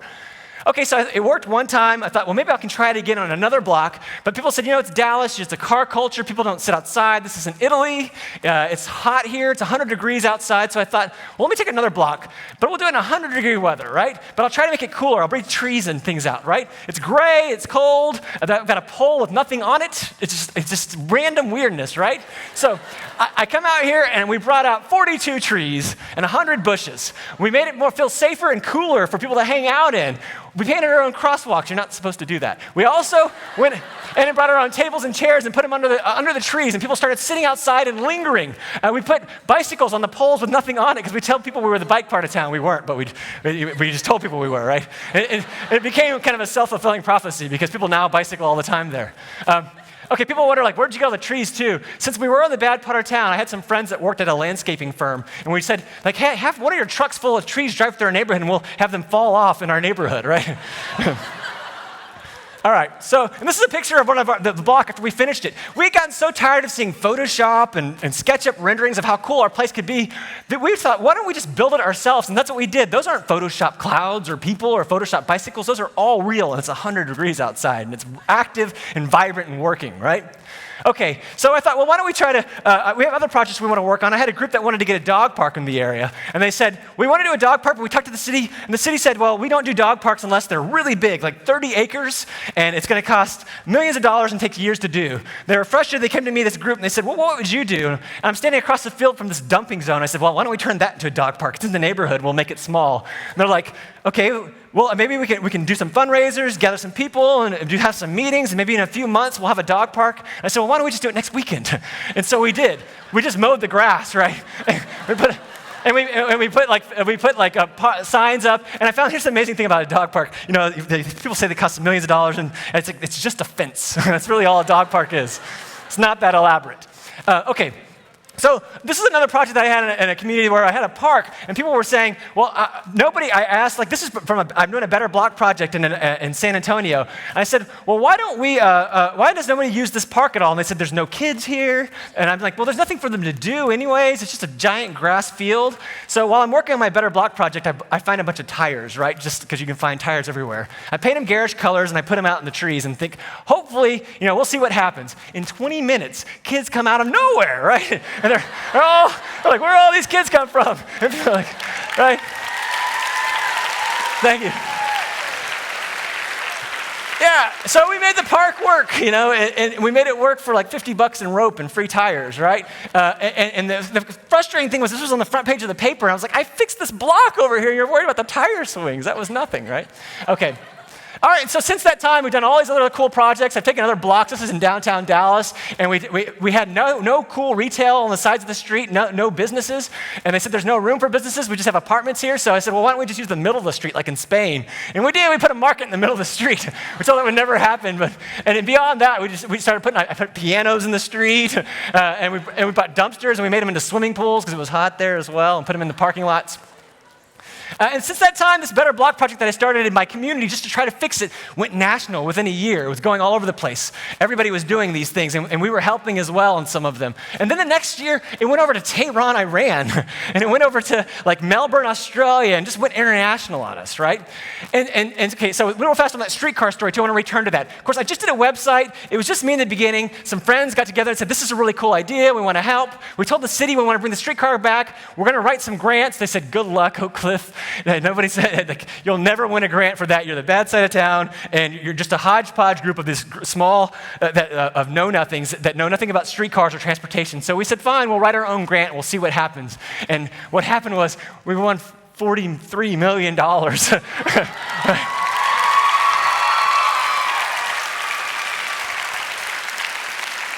And I brought the streetcar back, and all I did was build a website. So that's what you can do. One person can do that and make a big change. And now we have apartments coming up and new businesses happening and all those cool things. And really, it's all just because I built a website. So that's how powerful this stuff is, right? Okay, so how do you get things done? This people ask me because you did all these things, right? And I did these in just a couple of years, not that long. First of all, the first key, and this is so important, show up.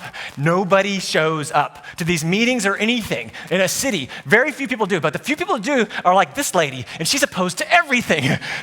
So you got to show up to be the counter to her, right? Okay, also give your ideas a name. We created Art Conspiracy. We created Bike Friendly Oak Cliff and Oak Cliff Transit Authority. These things that people started responding to and said, wow, if it's got a name, it's got an identity, and we can promote it, and we can push it with our community. Okay, beyond that, and this is the most important piece, I say, if you really want to get something done, just set a date and publish it. And I call it blackmail yourself. I didn't know anything about what to do with a better block. I just said, hey, we're going to do something in 90 days. It's going to make a great European-style block. We'll see what happens. And people are like, wow, you must have all the materials and all the people. It must be great. I'm like, no, I've got nothing. Nothing. We'll see what happens. I just blackmail myself, and things happen all the time. So that's what I tell people. Like, if say your house or where you live is really messy, and you're like, oh, it's going to take me, or your room, or it's going to take you weeks to get things cleaned up. They're like, what are you going to do? How do you get this thing done? Just like, hey, call your friends and throw a dinner party. And it's amazing, that night, because you get no distractions. You just get focused and you clean things, and things get done. That's blackmailing yourself. Okay, since that time, I created restaurants with friends so that are hopping in our area, doing the same kind of ideas, blackmailing ourselves and getting together and working. I also got to go have dinner with Michelle Obama. I ran for U.S. Congress. I got awards from the White House. Yeah, thank you.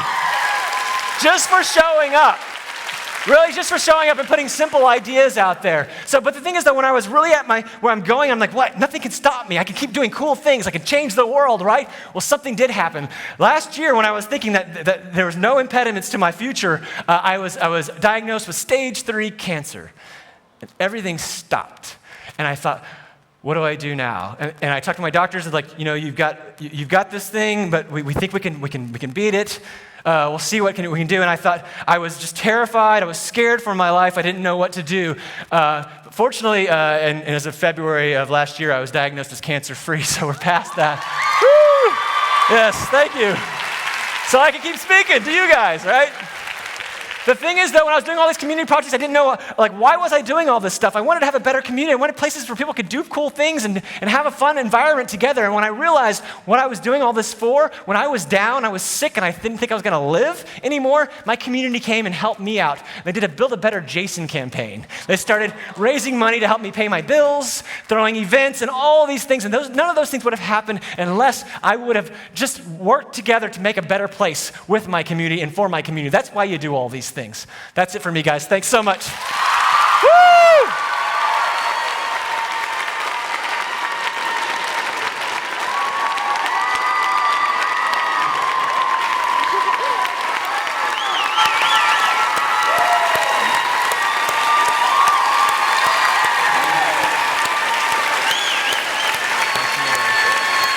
Thank you, Jason. Wow. So we have one final speaker for you all, and our event is slowly drawing to a close. But the experience is far from over. After our last speaker, we will have another 1-hour XLab session and a reconnect party, and this is your chance to go back and engage and connect with the speakers that you want to meet and experience the exhibits all over again. So we would love if each and every one of you attended that. And even with that, nothing ends here. You guys all get to be here for free, but we have asked you guys, and you guys have promised to commit to 4 hours of community service. And this is so important because it allows us all to have a resolve to explore our community and to give back to our community. Completely. And so, we didn't ask any of you to share what you've been doing for community service, but we actually have with us, we've partnered with Weeva, and they have 12 story ambassadors who volunteered from among you guys to record. So it would be an awesome opportunity to share what you've done for your community service and how you've impacted your communities. And so, what you get after a day like this, and we have one final speaker on this X Labs, is that we've all been part of this together, and we really do feel like one collective community. And so as a result of that, kind of as a token of that, like last year, all of you are going to get a free t-shirt, a complimentary t-shirt, and one of our team members, Byron Reese, who's a futurist, a longtime TEDster, has provided a free copy of his book for every single one of you. And so, yeah, Byron, can you stand up wherever you are? Where's Byron? No? Well, he's somewhere in here. I'm sure he'll be down in X Labs after this if you want to talk to him. But grab the book, the t-shirts on your way out. And so we're almost done. T-shirts, anything else? Is that it? I think so. All right, well, we have one last speaker. And so there's a lot of meanings to resolve, but perhaps the most basic that may come to mind first is just that ability to keep promises. Our next speaker, I think of him as a promise expert. He flew down to come to speak to all of you today. We're thrilled to have him. So everyone, please join me in welcoming our final speaker, Alex Sheen.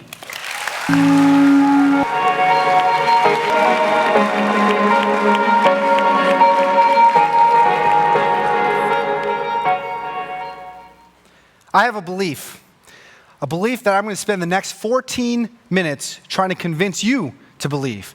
And that centers around superheroes and their characteristics. Now, we all understand what superheroes are, right? As Americans, and in fact, as humans, we're sort of obsessed with the superhero concept. When we're kids, we dress up as superheroes, right? And then when we grow older, well, I guess things don't change that much, maybe a little bit. We're obsessed with superheroes. We love their powers, right? The list is long. Superheroes, superhuman strength, ice manipulation, mind control, superhuman speed, the ability to talk to fish. No, maybe not. Sorry, I have to take little pokes at Aquaman. Anyways. But I want to contest this thought. I want to contest the thought that we love superheroes because of their superpowers.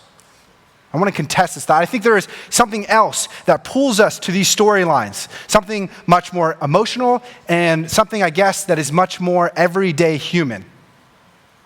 And there is a single word that defines this: promise. The ability to make and keep a promise, a commitment. Now, there is a Dr. Robin Rosenberg who writes about the psychology of the storylines for superheroes. She has written for Psychology Today, Huffington Post, and in this article for the Smithsonian Magazine, she talked about the psychology behind the origin stories of superheroes. And in these 3 different types, you see a promise. Let's take the first one, for example. The first type is one of trauma, how superheroes are made. And this is best illustrated by the story of Batman, which I think many of us are familiar with. At a young age, Bruce Wayne would witness both of his parents die. They would both be shot in front of him.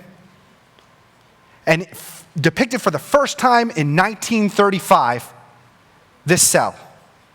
Bruce Wayne, by his bed, says, "I swear by the spirits of my parents to avenge their deaths by spending the rest of my life warring on all criminals." His commitment, his promise. The second type, sheer chance. The origin story, sheer chance. Now you might think of Spider-Man, right? By sheer chance, he's bitten by a radioactive spider and gets these super abilities. Well, super abilities don't define you as a superhero, because if that were true, then all villains would also be superheroes. What defines you as a superhero is your promise, a commitment. And in this type of sheer chance, you see it in the story of Peter Parker. See, he used his abilities as a professional wrestler to make money. That was how he first used his abilities. And he got off stage once after a match, and there was a robber that passed by him. And he didn't do anything to stop that robber. Cop was winded right after, said, "Why didn't you stop him?" Peter Parker said, "That's not my job. That's not my responsibility." That robber would go on to kill Peter Parker's Uncle Ben. Peter realized what his uncle was trying to teach him. With great power comes great responsibility, and Peter Parker vowed to fight for good, a promise. And the third type, destiny, right? Even in destiny, when it's a chosen one, this is meant to happen, still a promise exists. Take Harry Potter, for example, so committed to good that he is willing to give his own life. In opposite, Anakin Skywalker is destined to become the greatest Jedi in the universe, but he never makes the promise to good, and he becomes Darth Vader. Trauma, sheer chance, destiny. No matter your origin as a superhero, the ability to make and keep a promise always present.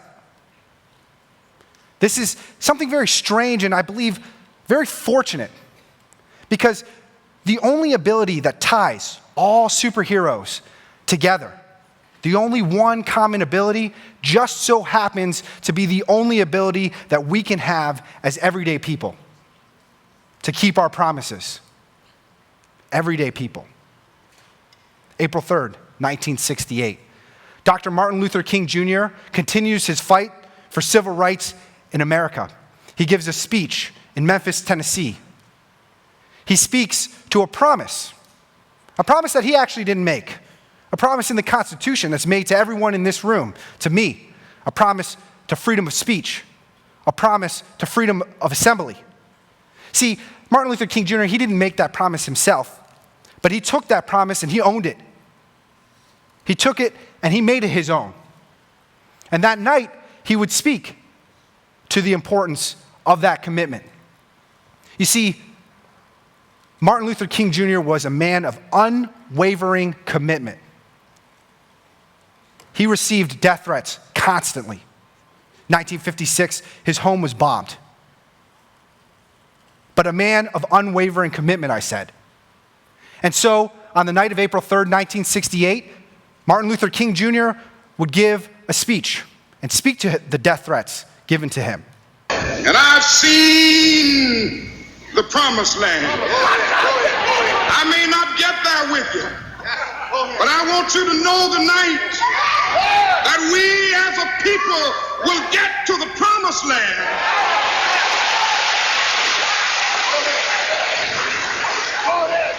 So I'm happy tonight. I'm not worried about anything. I'm not fearing any man. Mine eyes have seen the glory of the coming of the Lord.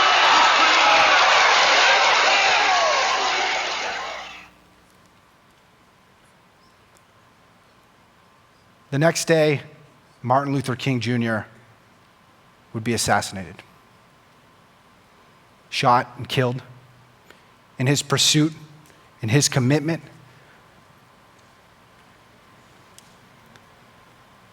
The ability to make and keep a promise. Now, you might wonder why I am so interested in this thought of a promise. And I guess, like most people in life, I have dates that I remember. You see, my father was someone who was good with his promises. He was someone who said if he was going to be there, he showed up. It was that simple. September 4th, 2012, I woke up to watch my father die. He would succumb to stage 4 small cell lung cancer. I was asked to give his eulogy. I chose to talk about the importance of a promise, and for the first time, I handed out one of these. It's a piece of paper. I call it a promise card. It says, "Because I said I would," in the corner on the front, and nothing else. It's very easy to use. What you do is you write a promise on the card, a commitment. You give it to someone. You say, "I'm going to fulfill this promise, and when I do, I earn this card back. It belongs to me, and I will earn it back." You go, you fulfill your promise, you earn your card back, and you keep it as a reminder that you're a person of your word. Maybe someone like a superhero, or Dr. King, or my dad. They don't have to be big promises. They can be small. A promise to care about others. A promise not to text or Facebook while driving. Little things. Or maybe it's this teenage girl's promise to sit and make friends with the kids who sit alone at lunch. Because near her school, 2 teens committed suicide. One of them known to be because of bullying. Her promise to just make friends, to bring a smile to someone's face. Or maybe it's a promise from a 44-year-old man, diagnosed with cancer 3 times, afraid that if he dies, there will be no napkin note in his daughter's lunch. So he does a calculation. The number of days of class his daughter Emma has until she graduates from high school. A commitment to write 826 napkin notes so that even if he goes, that napkin will still be there.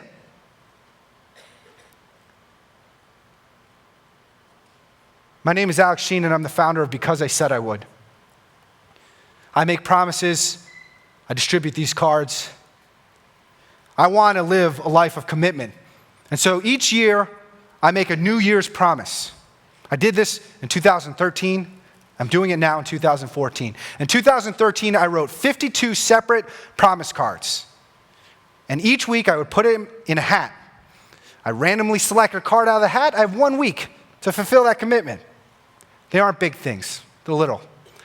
Maybe like donating blood for the first time, or something just to bring a smile to my grandma's face, to teach her how to Skype, because, well, she has no clue. Don't show pictures, please. I hate the picture. I have to show the picture, I'm sorry. No, Lex Thompson, you know I get a little bit picture. I love you too. I miss you. I never promised that I wouldn't show that video.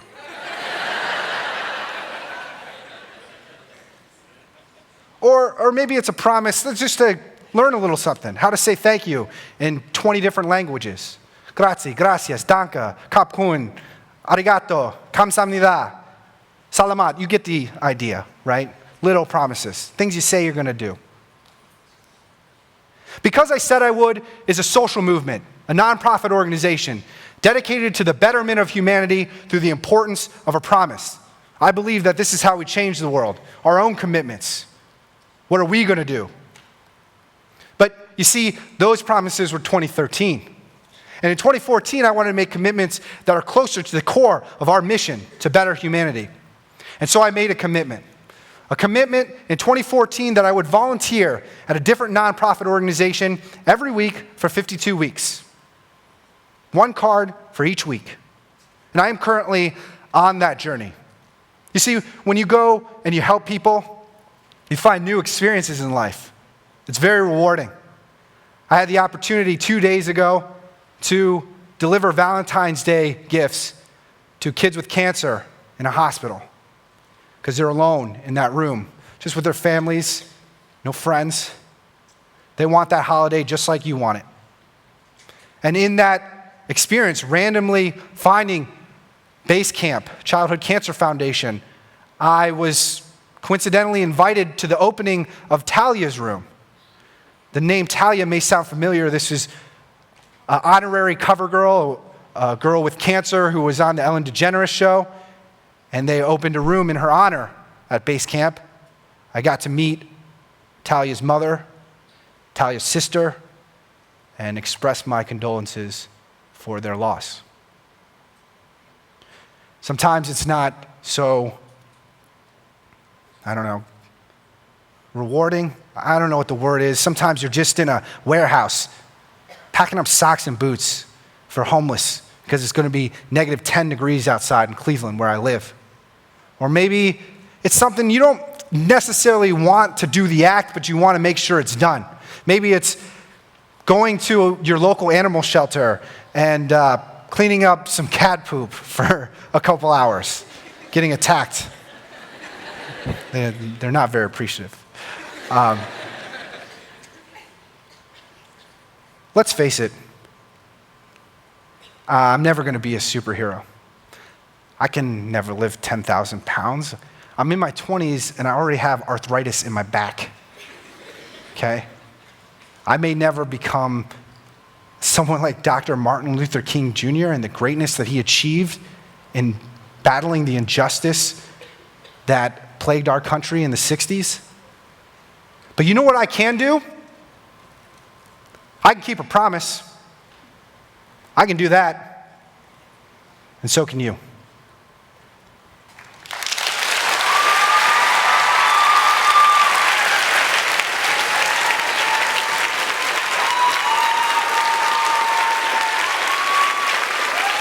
Thank you.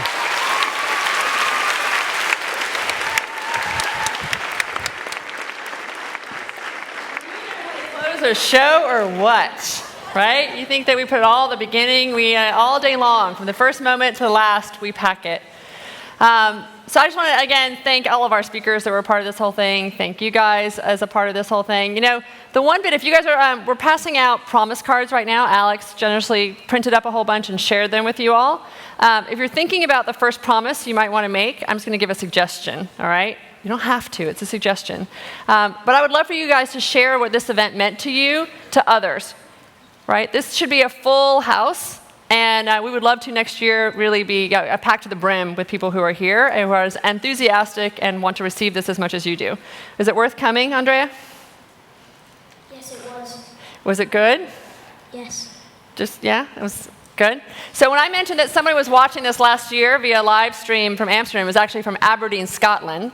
So this is Andrea, who was here with us via live stream and came in town to be a part of it.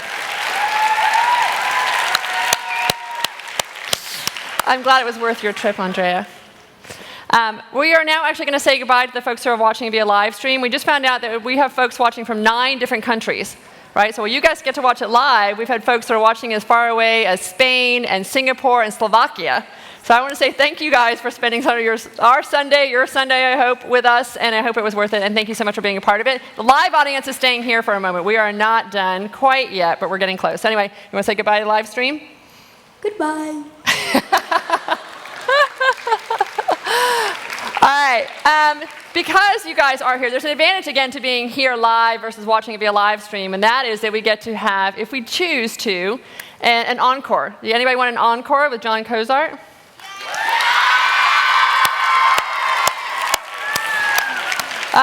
So first, he is preparing, and while we do that, I would love to invite, again, the team members. I'm going to do a quick, this is a sort of selfish thing, but I want to thank my family. Harper, who you haven't met yet, is my daughter, but someday, hopefully, will be part of the stage scene as well, but she has been part of all the meetings and all the time that it's taken for me to do this. You've met Zane and my son Hugo as well, so I just want to say thank you to my tribe for sharing me with TEDx Austin. In the meantime, let's get family members and team members and speakers. I think half our audience will end up on the stage with so many people involved, but y'all start heading up here as we get ready, and we are going to introduce then John. You going to do it again, John? Sure, let's do